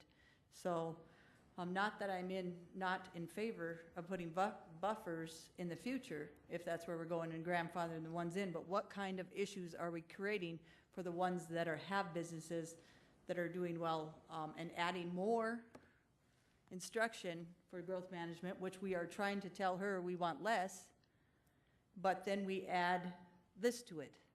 Are we trying to micromanage her job into something that we decide as a council that needs an efficient buffer? Because they put efficient buffer because probably it hasn't been defined as just bar casino or bar video lottery. So you're putting it on, again, Marcia, to add more stipulation, to add more issues with the Planning Commission when we are trying to, again, make less than. So if you have ideas and information on that, I don't think it should just come up as a casino buffer zones. Let's have the Planning Commission do the work and figure it out with Jason. I mean, if you have your ideas, I think you ought to bring all this information forward to us so we can make a good decision instead of putting it back again on the Planning Commission. You're making them do work that is not needed at this point until we figure out as a council that we have to do our work first and then give it to Jason or Marcia. Because again, growth management, we just told them in a report and otherwise that we want them to do less and we don't want to add more stipulations onto people. Again, I'm not against buffers. I just don't think when we brought this up, we were looking at restaurants and everything else that could be considered in this. So I don't know if it's not that I don't want to take it back to the Planning Commission, but I think it needs more work at the council level. Thank you. Let's go to Alderman Jordan Mason. Thank you. I'd actually like to thank Mr. Weifenbach for pointing out the uniform application. I as well am not personally in favor of casinos. However, I do think it is our duty and our due diligence to apply the law and our ordinances uniformly across the board. And I've talked to our city attorney about some of these issues, and it's my understanding that we should be cautious about really, because the state of South Dakota has deemed this to be a legitimate business, granting some area for them to do business. I did talk also with our Chief of Police, Mr. Allender, and I commend you for taking the time to spend with me because I was concerned about some of the safety concerns, and I've also talked to Ms. Elkins. And it was interesting that both of them mentioned the liquor licenses that are issued for casinos. If the intent of this is to maybe mitigate the proximity within residential areas, maybe we should explore the possibility of the common denominator here, which is liquor licenses, in order for a casino to operate and other similar facilities, which also touches on Alderwoman Hadcock's point of distinguishing between a full-on casino or a video lottery place with a restaurant. And I think that that will be hard to distinguish. However, we do have ordinances on the books dealing with the liquor license and limiting that. And I guess I would just add that I think that that is a common denominator that we are all talking about that we can actually explore in getting the intention of this move forward. Thank you. Good. The motion on the floor is to send this to the Planning Commission. Any further discussion? Any further discussion? Let's go to Alderwoman Deb Hadcock. So can we move it to the Public Works Committee for more information on where kind of their direction is with this? I mean, they're putting it on the Planning Commission, but I guess I would like more information. Are they considering that the restaurants and the different things that we have talked about so far? So if I can make a substitute and take it back to Public Works for a little bit more information, that would be, I think, better. The appropriate committee would probably be Legal and Finance. Well, those two are both on there, so. Well, you can sir, send if it I to either could. one. And But Bill typically, Watt's shaking ordinance his head. proposals you take to, so your substitute motion is to take this to Public Works. Okay. Further discussion, and we're going to hold the discussion only to the motion of whether or not it's appropriate to take it to Public Works. So with that, let's go to Alderman Ron Weifenbach. Thank you, Mr. Mayor. My question would be for Jason Green. Go ahead. Is that the most appropriate place to have that conversation, or would it be Planning Commission? Go to Jason Green, City Attorney. Thank you, Mr. Mayor. The council certainly can have the discussion, but before you take any action, you need a recommendation from the Planning Commission. I think you can refer the entire matter to the Planning Commission, allow them to work through it in the first instance, and then have the benefit of their work when you take the item up. So it works either way. It's got to go to the Planning Commission at some point, though. Well, that kind of thought that was what their position was for these planning. So thank you. Okay, let's go to Alderwoman Deb Hadcock. There again, on the discussion of whether or not to send this to Public Works. I think why I was looking at Bill and Sam was because they could give at Public Works that direction, which this council could understand that, and we could all be on the same page instead of taking a direction that we're just kind of guessing at. So that's why I'm doing that, Jason. Not that I don't want to go to Planning Commission, and I don't think this is a positive. I just think that in that direction, and I am looking at Mr. Waugh, just to get a little bit more information where we're going. Thank you. Okay. Very good. Motion on the floor is to take this to Public Works. Discussion on the motion to take it to Public Works. Let's go to Alderman Sam Quaker. Thank you, Mayor. Here's why I think it's so important for this to go to the Planning Commission, because we can certainly have this discussion in Public Works too, but if I say to our growth management director, okay, if we have a buffer of 250 feet, then where could you still put a casino? If it's at 500 feet, where could you still put a casino? Or 1,000 feet, or 2,000 feet, or 5,000 feet? And so, you know, and there's various types of buffers. And the reason that I wanted to have it go to the Planning Commission, because when this first came up, especially with the situation in Indiana Street, which is in a residential neighborhood where the houses were there a long time before this, you know, it's a vacant lot there, that I lost my train of thought because somebody's trying to rein me in. I'm trying to remember where I was at, but basically what I was saying is that when this first came up, in my mind I was thinking, you know what, I'm going to bring a motion forward and ask for 500 feet. But I think that's a motion made in a silo without knowing what the impact of that 500 feet motion would be. And I can ask that at Public Works, but I just thought it would be very appropriate for the Planning Commission to have first crack at it. I believe that there are planning commissioners that are concerned about this as well, and be an opportunity for them to take a look at it, and then it could come to Public Works and then back to the council. I can go with it either way. I'm going to vote against this motion. I won't be sad if it passes, but I think it would be best if this just went to the Planning Commission for a full review. Very good. Amber, do we have a second on the substitute motion? Okay. Substitute motion on the floor. Send this to Public Works. Seeing no further lights. All those in favor signify by saying aye. Opposed? No. Let's take a quick roll call, please. Wyffenbach, Davis, Hadcock, Kroger, Costello, No. Quaker, No. Waugh, Brown, Mason, Peterson. That's 5-5. Motion fails. So we're back to the original motion.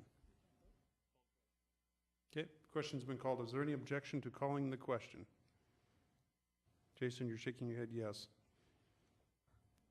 The initial 30-day timeframe may be very difficult to meet. Okay. Does the original motion maker wish to amend that to include 60 days? Sure. Okay. That's all right with the seconder? Okay. So the motion on the floor is to send this to the public or the Planning Commission and ask for a report back within 60 days. Any further discussion on that motion? Seeing none. All those in favor signify by saying aye. Aye. Opposed? Motion passes with 1 no. Is that correct? Anyone else? Okay, 1 no from Alderman Mason, Jordan Mason. I always want to say Mason Jordan. Okay, thank you everyone for that discussion. Yeah, alter ego, that's his twin brother. Okay, let's go to item number 76A, which is a report on about the fire event, and let's go to Alderwoman Deb Hadcock. If I could have yield the floor to Chief Maltaverne first. It's about the firefighter combat challenge that we had this weekend. Chief, go ahead. Thank you, Mr. Mayor, and thank you, Alderwoman Hadcock, for bringing this item up. It's kind of a feel-good item. We have this weekend. The Rapid City Fire Department and the City of Rapid City hosted the firefighter combat challenge. It's held on 7th Street and along the lines of Shurant parking lot there. We had roughly 100 competitors come from around the country, as far as Florida and Illinois and California and several other locations in our region specifically. 100 competitors, about 25 of those being Rapid City firefighters, and it's a competition basically to demonstrate the physical rigors of the profession of being a firefighter, as well as promote physical fitness amongst our peers. About 100 firefighters die in the line of duty every year in the United States, and this is one way for us to basically spread the word to each other that physical fitness is important. And so it just pits firefighters against firefighters on a somewhat of a closed course, and they go through a number of different firefighting activities, and it's a timed event. And Rapid City boated very well and put up some good times and competed very well, and had its individual finish third out of about 100 competitors, and a number of our teams were in the top 10. So anyway, thank you for the support to give us 7th Street, and we hope to have it again next year. We had, according to the people that bring the event in, we had the largest crowd they've seen in the roughly 15 to 20 events they've held this year. So the community came out in support of the fire department as well as bringing the event in. So thank you. Very good. Thank you. Deb, do you still want the floor? Yeah, I thought it was great if you were there, the just camaraderie from the fire department and the people there, and how they treated the other firefighters, and everybody was yelling for everybody. There were kids going through some of the things that the firemen do. They have to put on the gear and the hoses, and wow, it was pretty cool to see families down there. It brought a lot of people downtown, and people were very appreciative to the downtown event. The downtown destination helped with it, so they were great. It was pretty hot, and again, they had to carry dummies. Okay.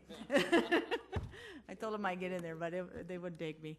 Anyway, it was great. They had to go up these huge towers with all their gear on, and it was just, it was the coolest event, you guys. And I just thought they needed to be recognized for what they do.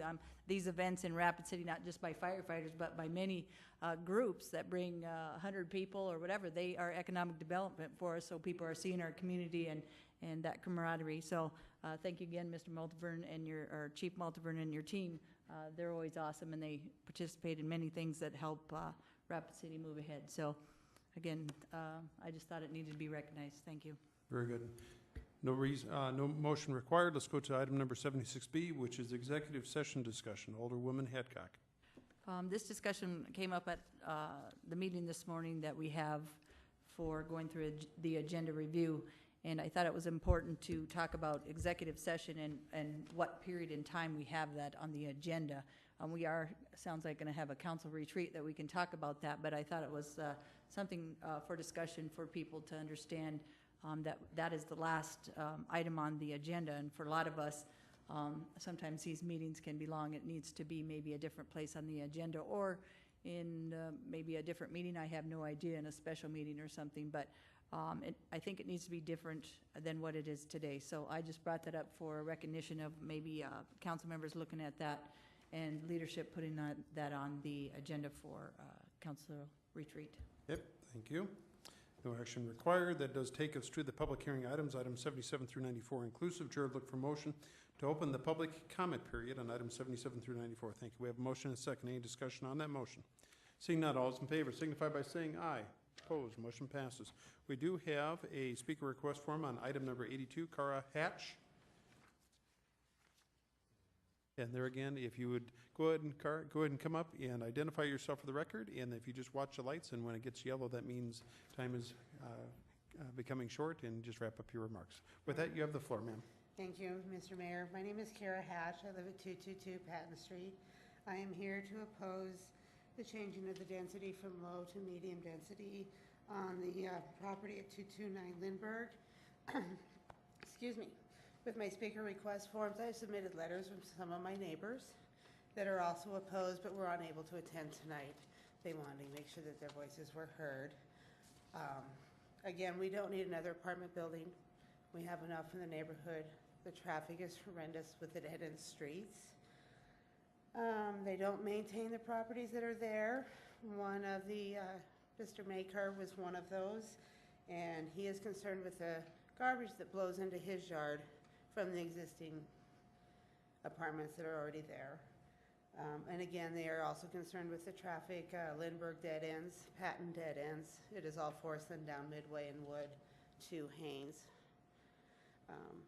And I just don't feel that that's the best use of the property there. We're a single family. We own our homes, we own our lots. I didn't buy that house in my lot to look at an apartment building. I like to see other homes with children playing. Thank you. Thank you. We also have a speaker request form, and on items 52, 68, 84, 83, and 84, Mr. Shaffey.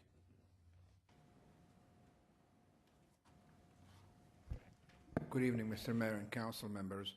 I would actually allow Ms. Alkins to address the items that are associated with item 83, which is the one on La Crosse and Omaha. And once that is addressed, I would like to come back and address item 84 if possible. Well, actually, this is actually public comment period, so the staff will actually give their report once we get to that item on the agenda. Okay, take item 84 is basically an exception to allow more than 40 units to access one access. Currently, there are 80 lots platted on Clarkson Road, and our client is planning to split one lot into two lots. The lot is 10 acres, and it's being split into 3 acres and a 7-acre lot approximately. Currently, there in the 81 lots, there are approximately 24 lots that are not built on. And the area is forested with some meadows separating some of the forested areas. And there are section line right-of-ways that potentially can be utilized as a second access. The city has approved such variance in the past. Currently, there are a few other areas in town that are more densely populated that far exceed this number of 81. We request that this request for to allow the additional one lot, which will bring the total to 81, to be granted, so it will allow these folks to split the lot into 2 lots. As far as the other items, associated with 83, we discussed with the staff their additional information that they requested for the sewer services and the access, and we believe that we addressed those concerns. So we concur with the staff recommendation of approval with the stipulations stated by the staff. Thank you very much. Thank you, Mr. Chaffee. I do not have any additional speaker request forms. Now, during this part of the agenda, we do leave the public comment period open. And so we're on to the continued public hearing consent items 77 through 81. 77 through 81. Marcia, do we need to pull any of those? Very good. Chair would look for a motion to approve the continued public hearing consent items 77 through 81 per the recommendations on the printed agenda. Second. We have a motion and a second. Any discussion on that motion? Any discussion? Seeing none, all those in favor signify by saying aye. Opposed, motion passes. That does take us to the end of the consent public hearing items. We're on to the, Chair would look for a motion to close the public hearing items. Thank you. We have a motion and a second. Any discussion on that motion? Seeing none, all those in favor signify by saying aye. Opposed, motion passes. We're on to the consent public hearing items 82 and item 83. With that, let's see, Alderman Quaker, could you please read in item number 82, please? Thank you, Mayor. Item 82 is to approve a request by the City of Rapid City for an amendment to the adopted comprehensive plan to change the land use designation from low-density residential to medium-density residential with a planned residential development located at 229 Lindbergh Avenue. Yield to the floor. Okay, Chair would look for a motion, please. Okay, we have a motion and a second for approval. Discussion on that motion. Let's go to Alderman Ron Weifenbach.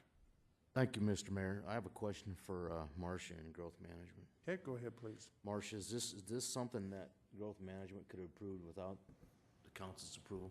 I mean, has everything been met for this project to move forward? Marcia?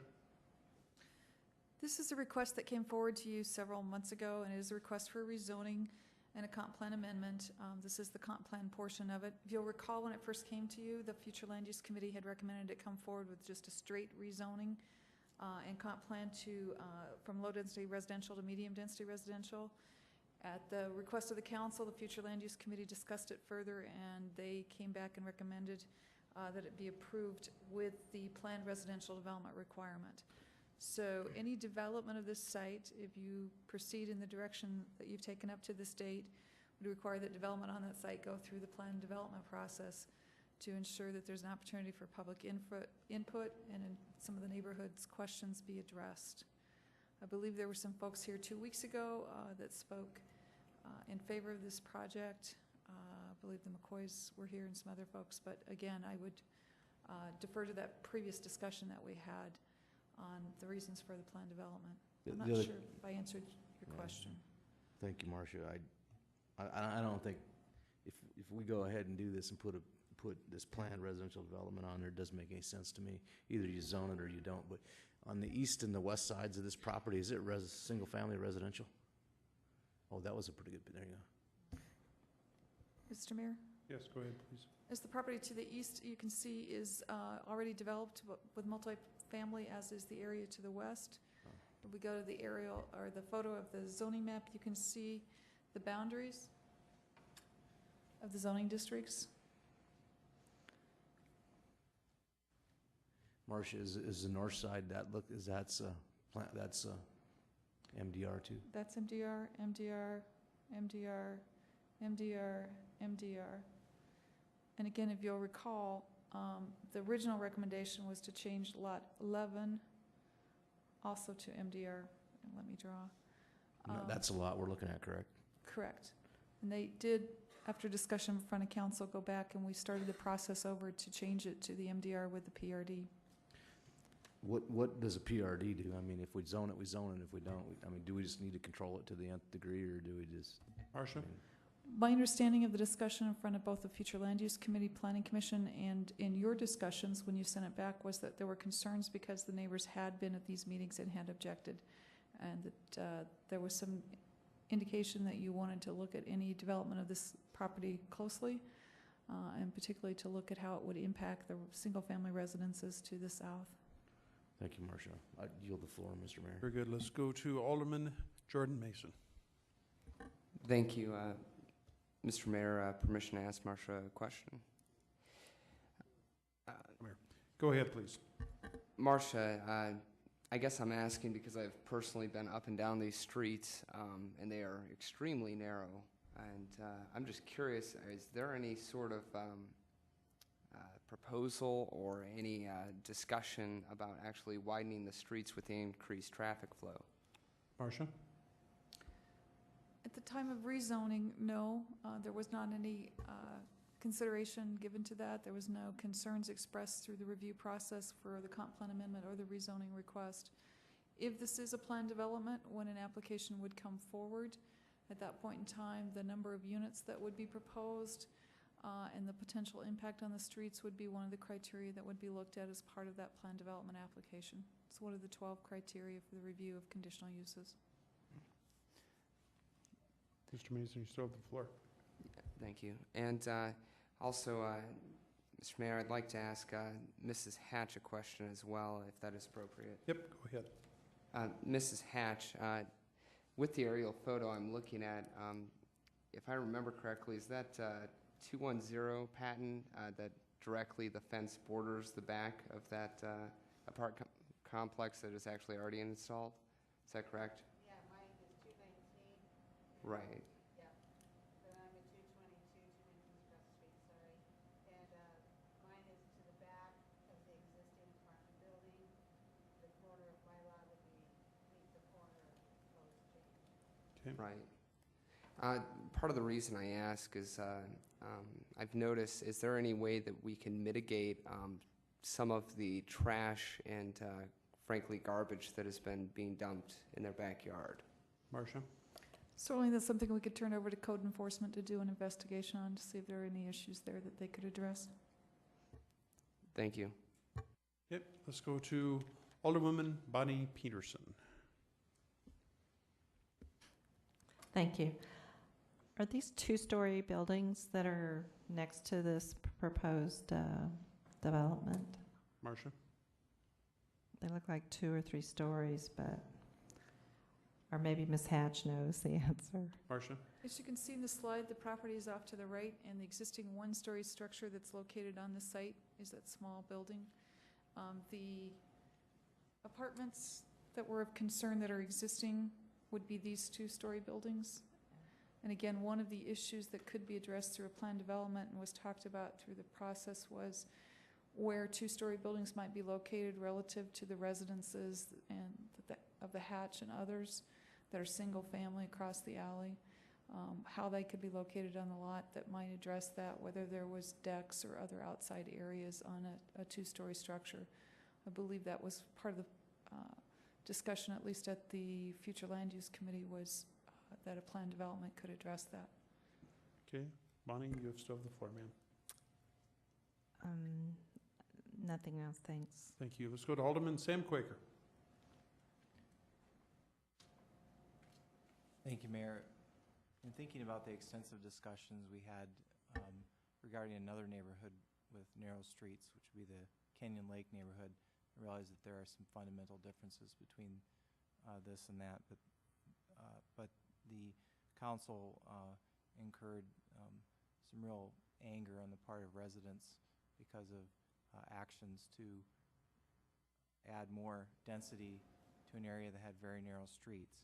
And so, at what point, Marcia, this my question is for you, at what point is it appropriate to ask for a traffic study? Would it be now, or would it be when a proposal comes forward?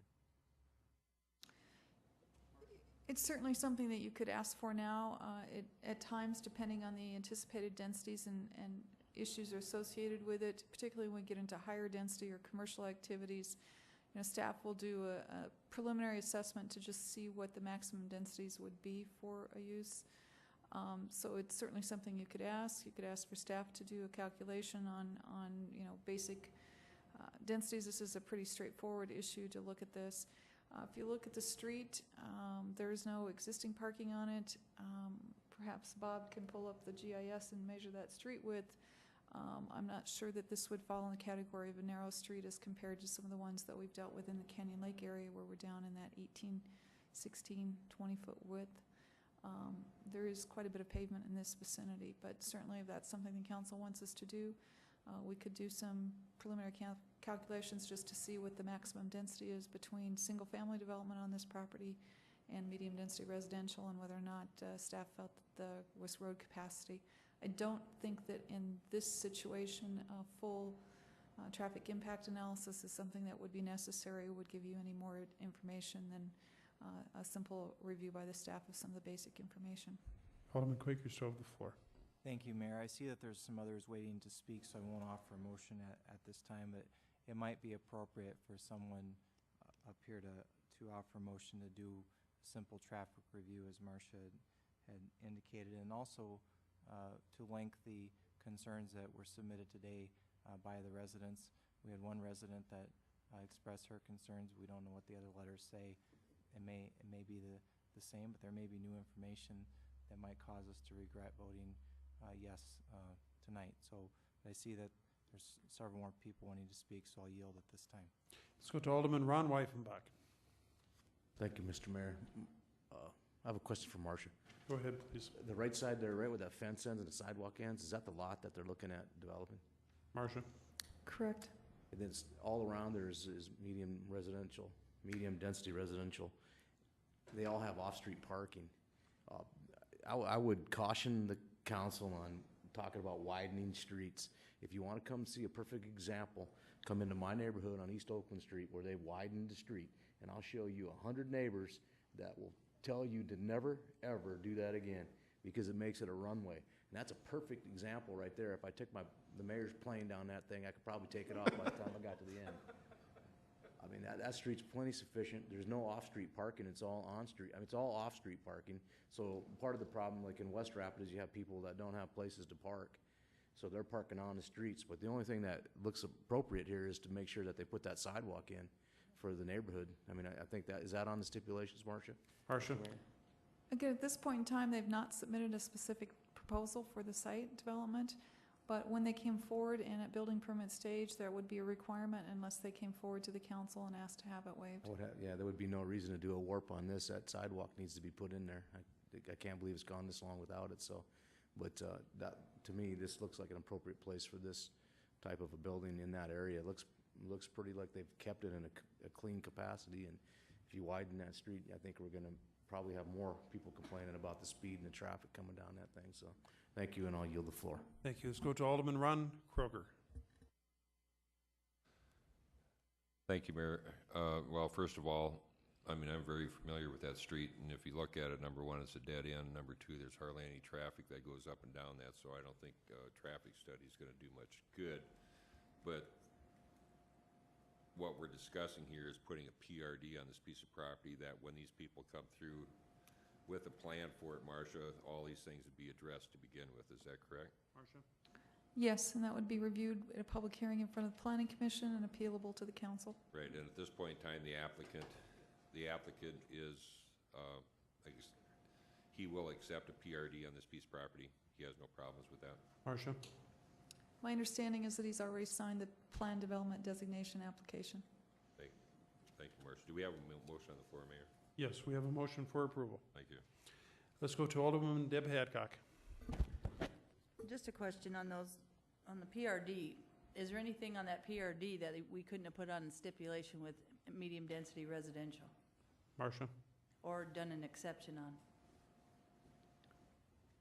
Certainly through that process, you can guide the location of the buildings. One of the issues that's been an issue in other neighborhoods is with two-story buildings, whether or not they would have decks on the south side that would look over into the single-family residential neighborhood. There are issues of that nature that could be reviewed. The appearance, how the parking lot's laid out, some of those issues of that nature could be addressed through the plan development and would not necessarily be addressed with the straight building permit. So again, my question was, could they have put stipulations on the medium-density residential that would have done the same thing as a PRD? Marcia?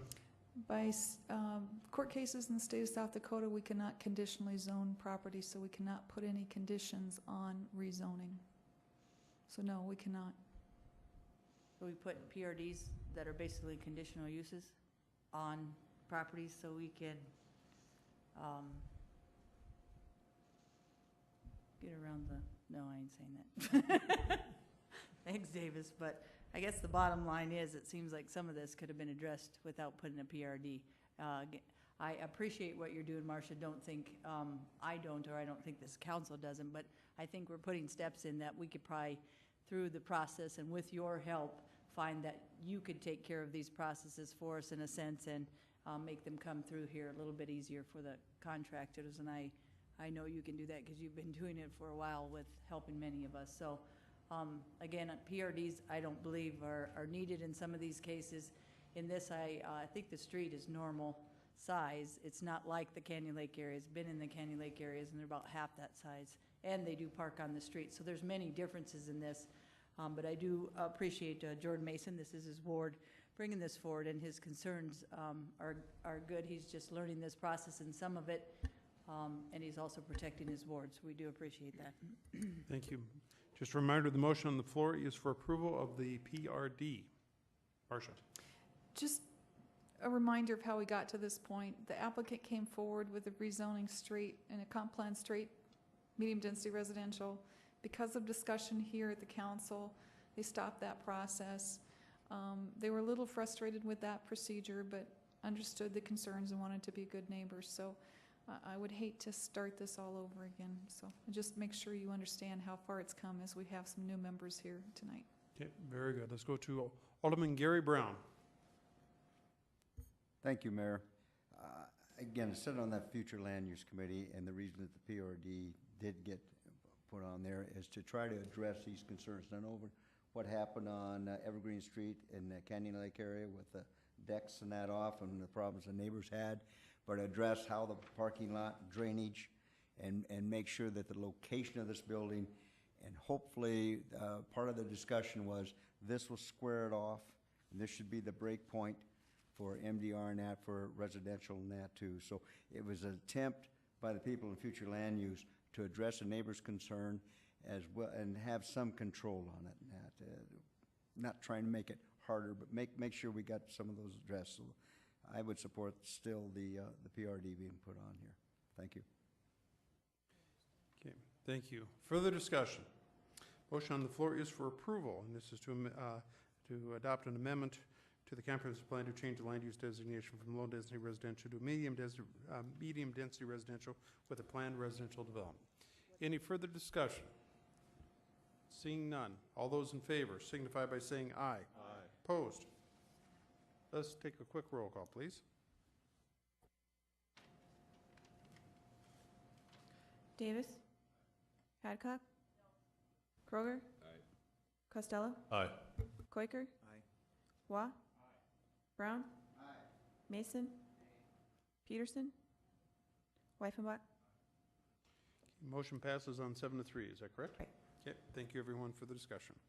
We're on to item number 82A. 82A, Alderman Quaker, if you could please read that in.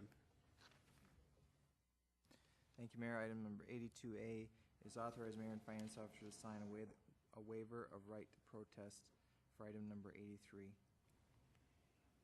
Recommendation is for approval. Make that motion. Second. We have a motion and a second for approval, and this is to authorize the mayor and the finance officer to sign a warp for item number 83. Any discussion on that motion? Let's go to Alderman Ron Wyffenbach. Thank you, Mr. Mayor. I must have missed this one somewhere along the line. This for a warp on a sidewalk? Marcia. No, this relates to the following item, which is the subdivision variance request to waive the requirement to install sewer along Racine Street and to reduce the right-of-way for Lacrosse Street from 100 feet to 80 feet.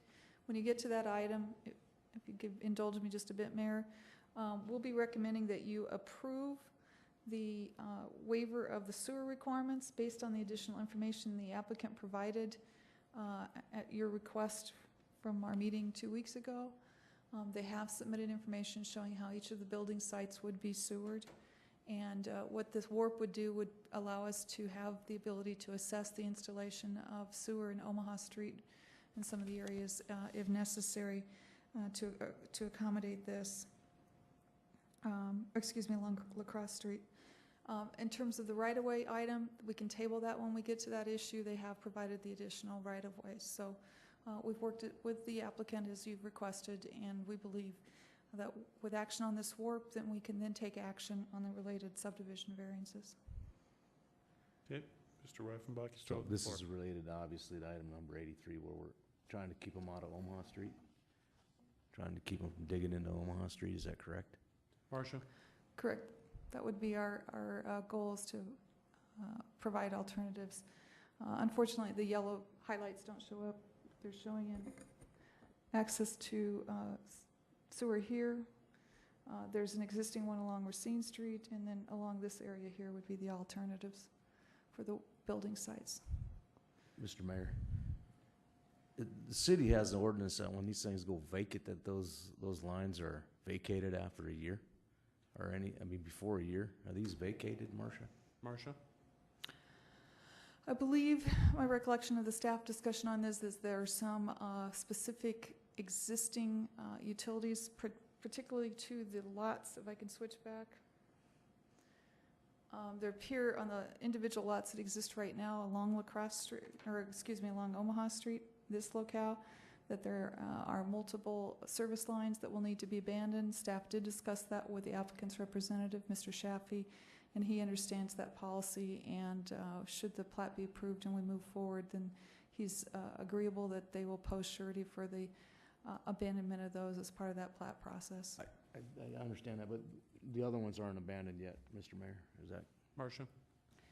Correct. We would see those being part of the plat process, would be to secure those. I have just one last question, and Marcia, you're comfortable with this? Marcia? Yes, I believe that we've resolved the issues. There is a planned development on this site, and at the time development occurs, we will have the ability to address those issues of access. Staff felt it was critical to make sure that we got the right-of-way for Lacrosse Street so that we're in a good position on that. That's an important thing to us so that we avoid taxpayer expenditures for those kinds of improvements in the future. And we believe that this is something that is appropriate. Thank you, Mr. Mayor. Thank you. Motion on the floor is for approval. Any further discussion? Dealing with item number 82A, which is authorize the mayor and the finance officer to sign a warp in reference to item number 83. Seeing no further lights, all those in favor signify by saying aye. Aye. Opposed? Motion passes. Item number 83, please. Item number 83 is to deny a request by Dream Design International, Inc. for a variance to the subdivision regulations to waive the requirement to install sewer along Racine and reduce the right-of-way width for Lacrosse from 100 to 80 feet per 16.16 of the municipal code. Staff recommends approving the variance to waive the installation of sewer with the waiver of right to protest and tabling the variance to reduce the right-of-way width? Does this need two motions, or can I Nope. do it in one? Marcia? I'll defer to Mr. Green? parliamentarian on the issue of the two motions, but if I just want to make it clear, this is unusual for staff to bring back a recommendation other than what came out of Planning Commission. Planning Commission discussed the fact that if they had the information that you've seen tonight, that staff would likely be making a different recommendation, and so I think it's consistent with what the discussion was at Planning Commission. So it is unusual for us to do that, and I wanted to draw your attention to that. Let's ask the question of Jason Green. The question is do we need two motions, or can we approve item number 83 with one motion? Motion is to approve the variance with the warp, and to also to table the variance to reduce the right-of-way vacation. I don't know that tabling the right-of-way vacation is the right action. It Deny seems it. like denying it is, Yep. right? So really, it's probably an approve in part and deny in part. Okay. That's my motion. Okay, very good. We can do that. They're providing it. Okay, we have a motion and a second to approve in part and deny in part. The part we're approving is to waive the requirement to install the sewers with the signing of the warp, which we just approved, and to deny the reduction in the right-of-way. Discussion on that motion. Let's go to Alderwoman Deb Hadcock. I was just seeing Marcia had some discussion. If we could hear that discussion, it looks like she was. I just wanted to make sure that the city attorney was aware of the fact that they've actually provided the right-of-way for Lacrosse Street on their plat, and as such, they no longer need that portion of the variance. So it'd still be okay, Jason? Yep. Okay, thank you, Marcia, for clarifying that. Just Okay. making sure your work is not, thank you for your work. Thank you. Everyone clear on the motion? All those in favor signify by saying aye. Opposed? Motion passes. We're back to actually item number 52. Mr. Mayor, Yes. with the actions you've taken on the waiver right to protest and the related subdivision variance, again, staff can then recommend approval with stipulations. Okay, we have a motion and a second to approve with stips item number 52, which is a request by Dream Designs International, Inc. for a preliminary plat. This is located north of East Omaha Street between Waterloo and Lacrosse Street. Everyone clear on that motion? The motion is for approval. Any discussion on that motion? Any discussion? Seeing none, all those in favor signify by saying aye. Opposed, motion passes. Thank you, everyone. That does take us to the non-consent public hearing items. These are items 84 through 94. And let's start with item number 84. Alderman Quaker, could you go ahead and read that in, please? Item number 84 is an appeal of the denial of a request for an exception to waive the requirement for a second access for 81 dwelling units in the Baxter subdivision. This was forwarded without recommendation, and I yield to the floor. Do we have it? Okay, we have a motion and a second to approve. Now, let's make sure we're clear on the motion. What you would be approving would be the appeal of the denial for the request. Okay, is everyone clear on that? That would be correct. If you actually approve the motions on the floor, you'd be granting them the exception to allow 81 units. Okay? Discussion on that motion. Let's go to Alderman Sam Quaker. Thank you, Mayor. Here's my concern with this, and I'd like to list, I'm sure there'll be some more discussion on this. But when we said previously this far and no further, now we have a request for further. And, you know, at what point do we run into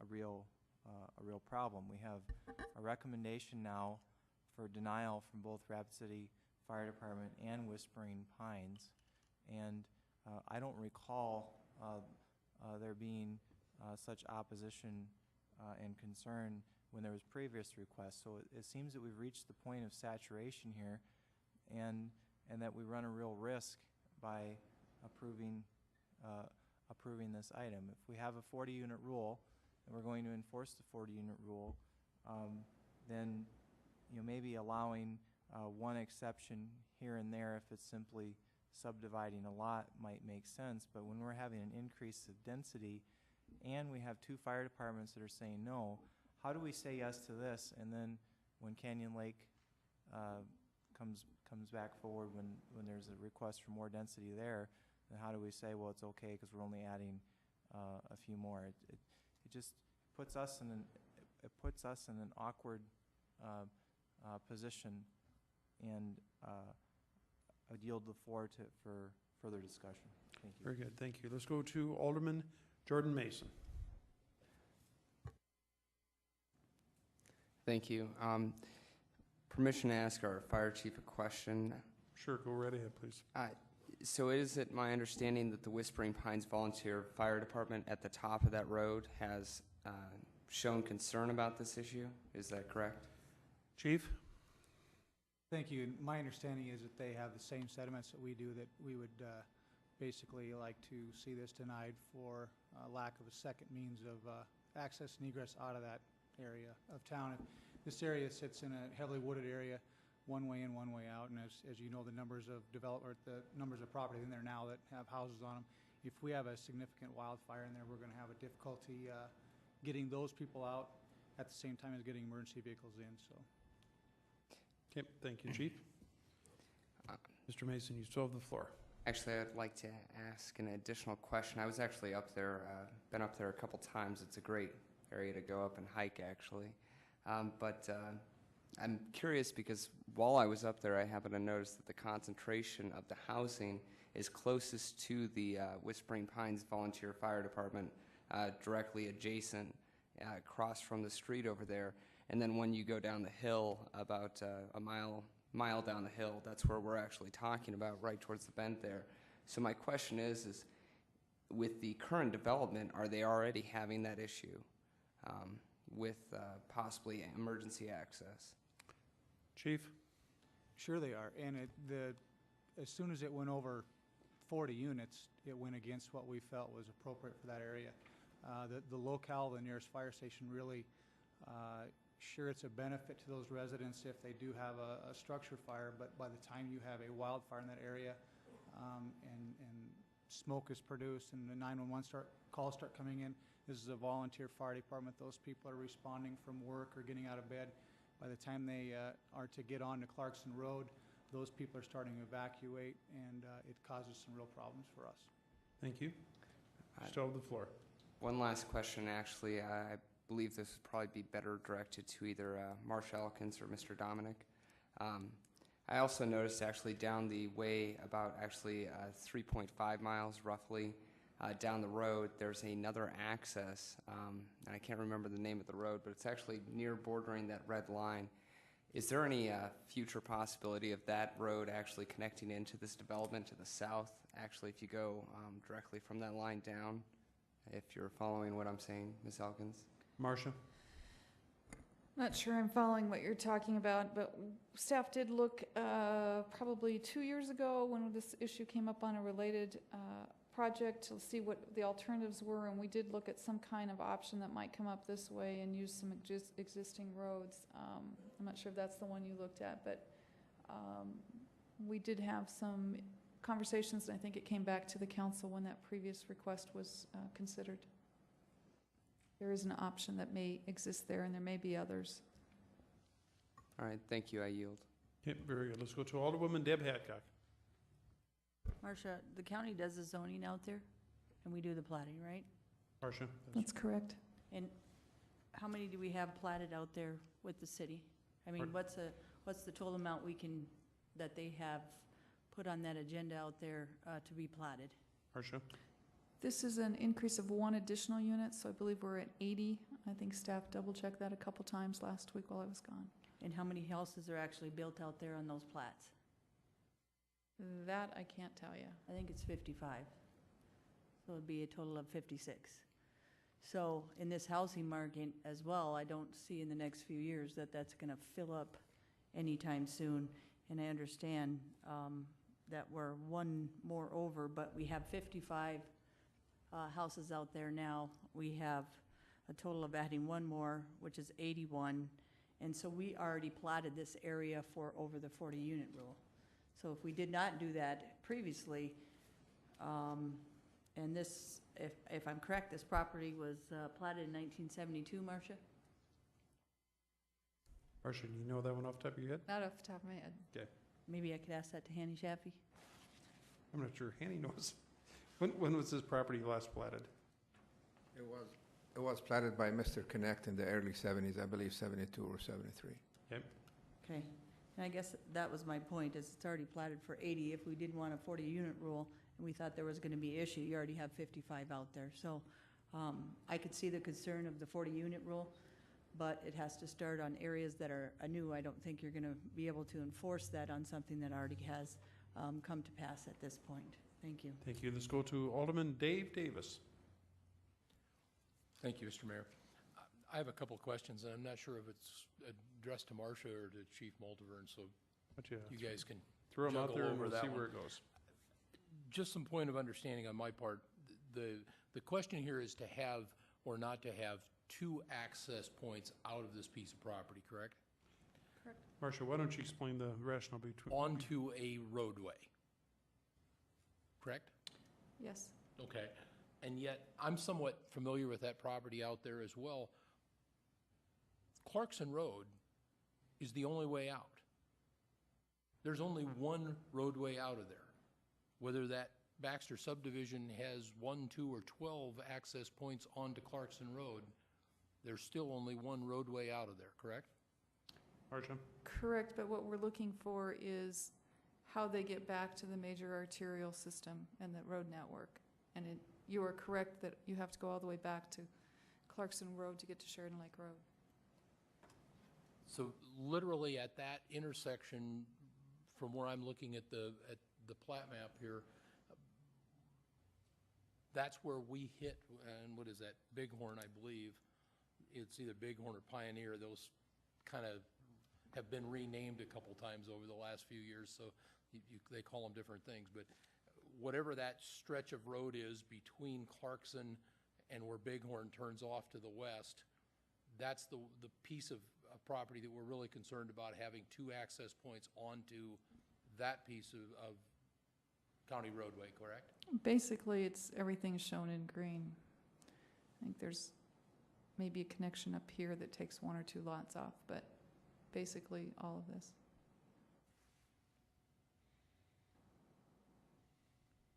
And if I could correct a comment, just the question before was about when this property was platted. This piece has not been platted yet. I think Hanny indicated that the additional development in the area had occurred in the 70s. And I believe some of that was likely, if it was done in the early 70s, was outside the city's jurisdiction at that time, but I don't know for certain. Okay. Anything else? Yes, I guess this one is to the chief. So the concern then is that we have access off of this piece of property onto the major arterial road. Which one of these roads are we considering the major arterial road? Are we going clear back out to Sheridan Lake Road? Or are we saying that Clarkson Road is our major artery? I would say the main artery would be Sheridan Lake Road. So my concern from a firefighting standpoint would be all those people that live off of Sheridan Lake Road out into that, off of Clarkson Road, all those little subsidiaries, So that I'm 100% on this. We're really looking for two ways out of the Baxter subdivision, but from that point on, there's really only one way out. There's Chief? Clarkson Road from that point out, is that correct? correct. Okay, thank you. Okay, very good. Marcia? We're looking for an alternative that gets people from here out a way different than this. So if they had an access, as has been talked about at some point in time in the future, might be developed out this way, they would then meet the second access point. It's not from this subdivision on to Clarkson Road. Is that clear? Okay. Thank you. Let's go to Alderman Ron Weifenbach. Thank you, Mr. Mayor. My question would be to Marcia. How many units are in the Chapel Valley? 500. 543, something in that number? 543 houses? I believe so. How many accesses? 1. When the Chop House came forward with 80 units, I believe it was. Chop House didn't have any dwelling units. They were It was up 80 motels. 80 units, whether they're motels, whatever they were. 80 people could be living there at one time. And at that time, I questioned the fire department's standing on that issue at that time. They said that there would be no fire problem. We got 540 units plus 80. We got 620 units. At this point, we have 81. trying to draw parallels between the rationale of that. I mean, it's a heavily wooded area back there, 540 units. I think Mr. Shaffy's got a question that maybe could answer that question, if I can pose Did you have a question. specific question for Mr. Shaffy? Yeah, why was his finger in the air? Mr. Shaffy, very quickly, I'm not going to let you expound here greatly, but A couple of the things that I really wanted to comment on, when those folks owned their property in the 70s or whenever they bought their property, they owned it way before the 40-unit rule came into inception in the year 2000. There are already a lot of emergency physically drivable surfaces in the southwest corner of this property that in case there is a wildfire, they could access.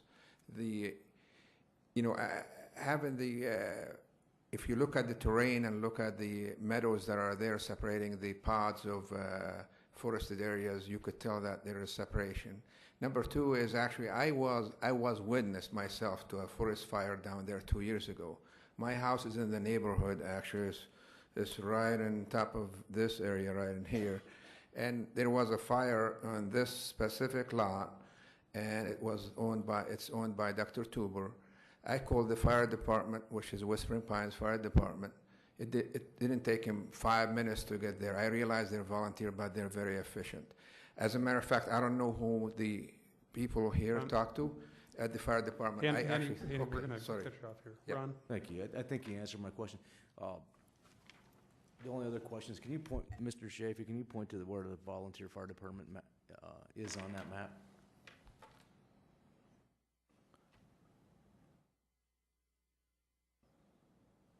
Thank you. Thank you. Ron, anything else?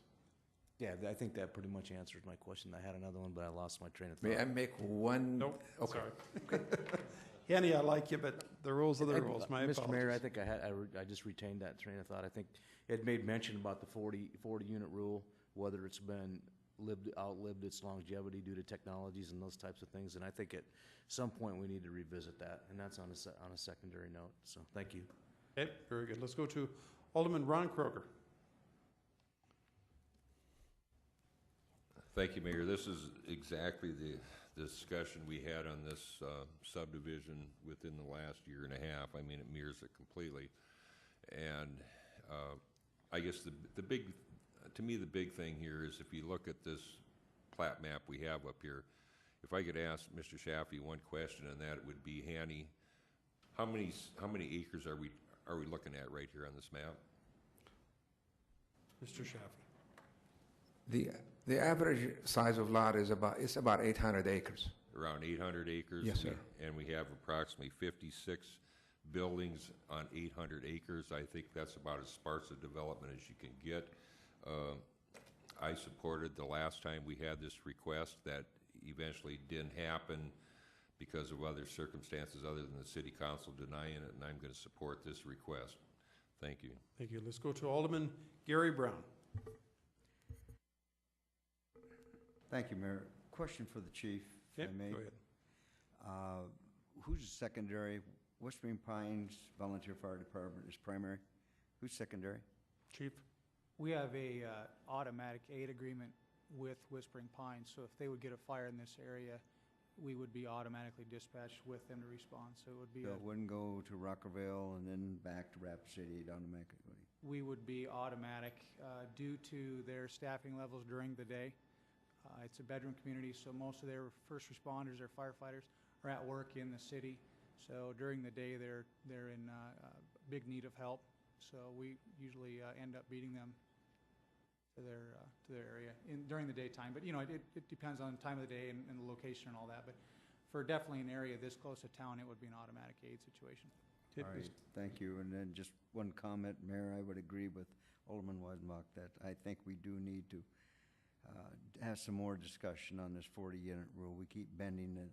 If we're going to keep doing that, let's either get rid of it or let's get some discussion on it and figure out what we're going to do with this, putting staff in a bad situation. Very good. Thank you. Thank you. Let's go to Alderman Sam Quaker. Thank you, Mayor. Mr. Shaffee, did you have any final comments you wanted to make on this? Well, Mr. Shav. The can you ask the only comment that I would have is actually Clarkson Road. If you look at the road, it's the same width as Sheridan Lake Road. If there is a fire at the south, at Victoria Lake Road, we have to evacuate everybody south of there, so we should not allow anybody to develop that far. I really do believe we have to visit that 4-unit rule more. And Clarkson Road is the same typical section as Sheridan Lake Road. They're the same with 2-lane roads. Okay. Thank you. Thank you. Alderman Quaker, anything else? Motion on the floor is for approval. Any further discussion? Everyone clear on the motion? Motion is to approve, which would allow him the exception. All those in favor signify by saying aye. Aye. Opposed? Let's take a roll call, please. Hadcock? Kroger? Costello? Aye. Quaker? No. Wah? Aye. Brown? Mason? Peterson? Wyffenbach? Davis? Motion passes on a 7-3 vote. Thank you, everyone. On to item number 85, please. Let's go to Alderwoman Deb Hadcock.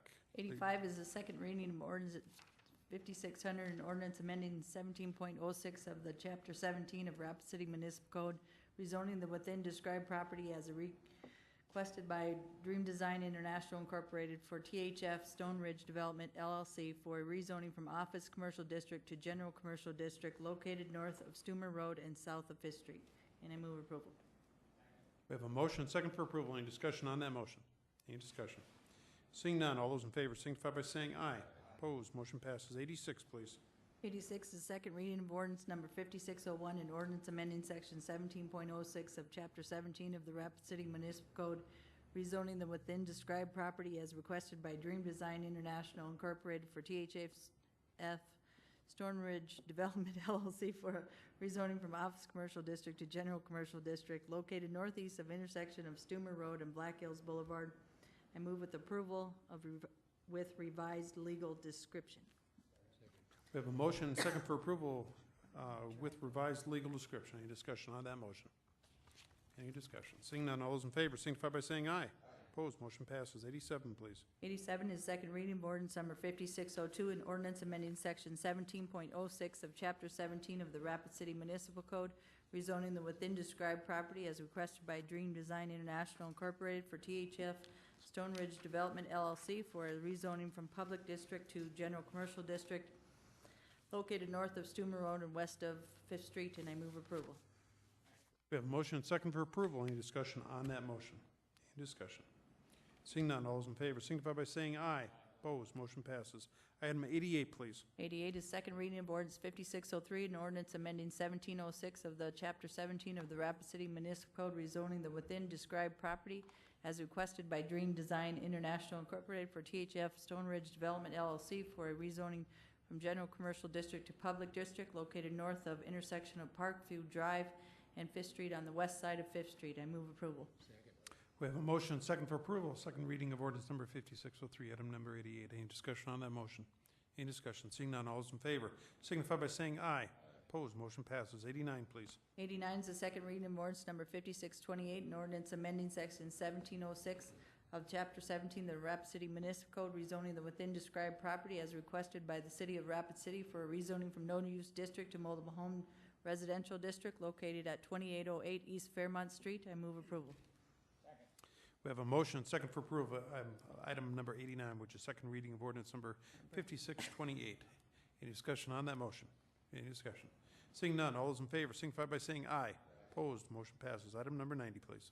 Number 90 is second reading of ordinance 5629, an ordinance amending section 1706 of the Chapter 17 of Rapid City Municipal Code, rezoning the within described property as requested by the City of Rapid City for the rezoning from no-use district to mobile home residential district located at 2800 Cactus Drive, and I move approval. We have a motion and a second for approval. We're on item number 90, second reading of ordinance number 5629. Motion is for approval. Any discussion on that motion? Seeing none, all those in favor signify by saying aye. Opposed, motion passes. Item number 91, please. 91 is second reading of ordinance 5630, an ordinance amending section 17.06 of the Chapter 17 of the Rapid City Municipal Code, rezoning the within described property as requested by the City of Rapid City for rezoning from no-use district to mobile home residential district located at 2810 Cactus Drive. Move approval.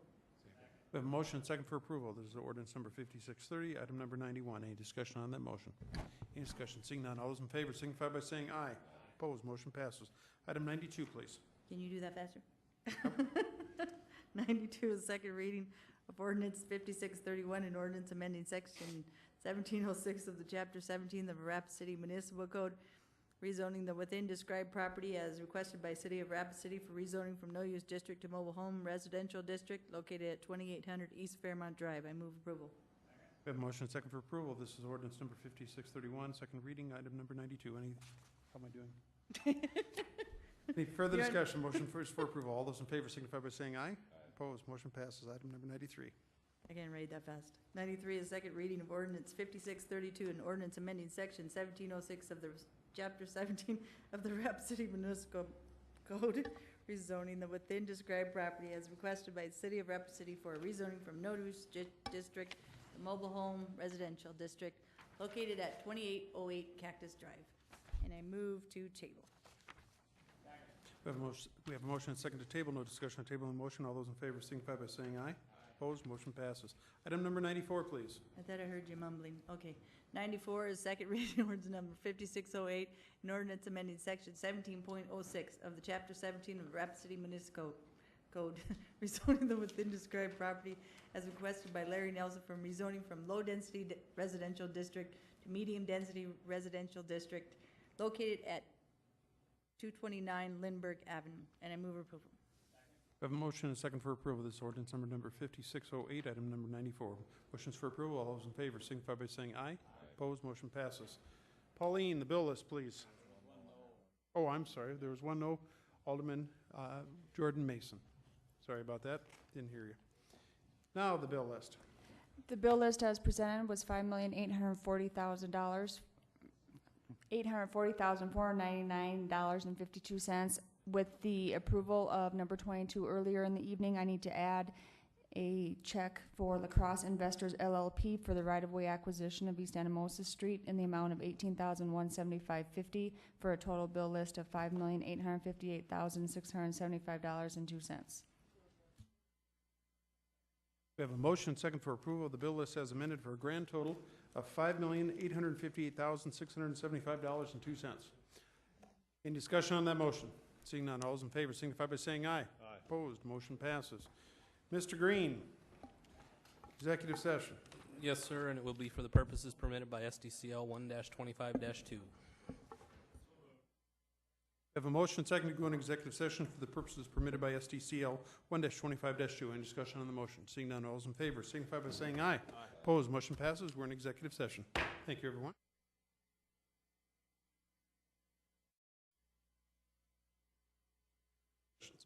Mr. Green. Thank you, Mayor. I'd ask the council to direct the city attorney to prepare the contract in the manner discussed in executive session, present that for approval by the council. We have a motion and second. Any discussion on that motion? Any discussion? Seeing none, all those in favor signify by saying aye. Aye. Opposed, motion passes. Mayor, I'd ask the council to direct the city attorney to take steps necessary to implement the settlement agreement in the litigation matter discussed in executive session. We have a motion and second. Any discussion on that motion? Any discussion? Seeing none, all those in favor signify by saying aye. Aye. Opposed, motion passes. I believe you have one final item on your agenda, authorizing mayor and finance officer to sign agreement with ASME Local 1031. That is the collective bargaining agreement, and my recommendation is approval. Okay, very good. We're dealing with item number 96, then is to authorize the mayor and the finance officer to sign an agreement with ASME Local 1031. We have a motion and second for approval. Any discussion on that motion? Any discussion? Seeing none, all those in favor signify by saying aye. Aye. Opposed, motion passes. We have a motion and second to adjourn. All those in favor signify by saying aye. Aye. Opposed, motion passes.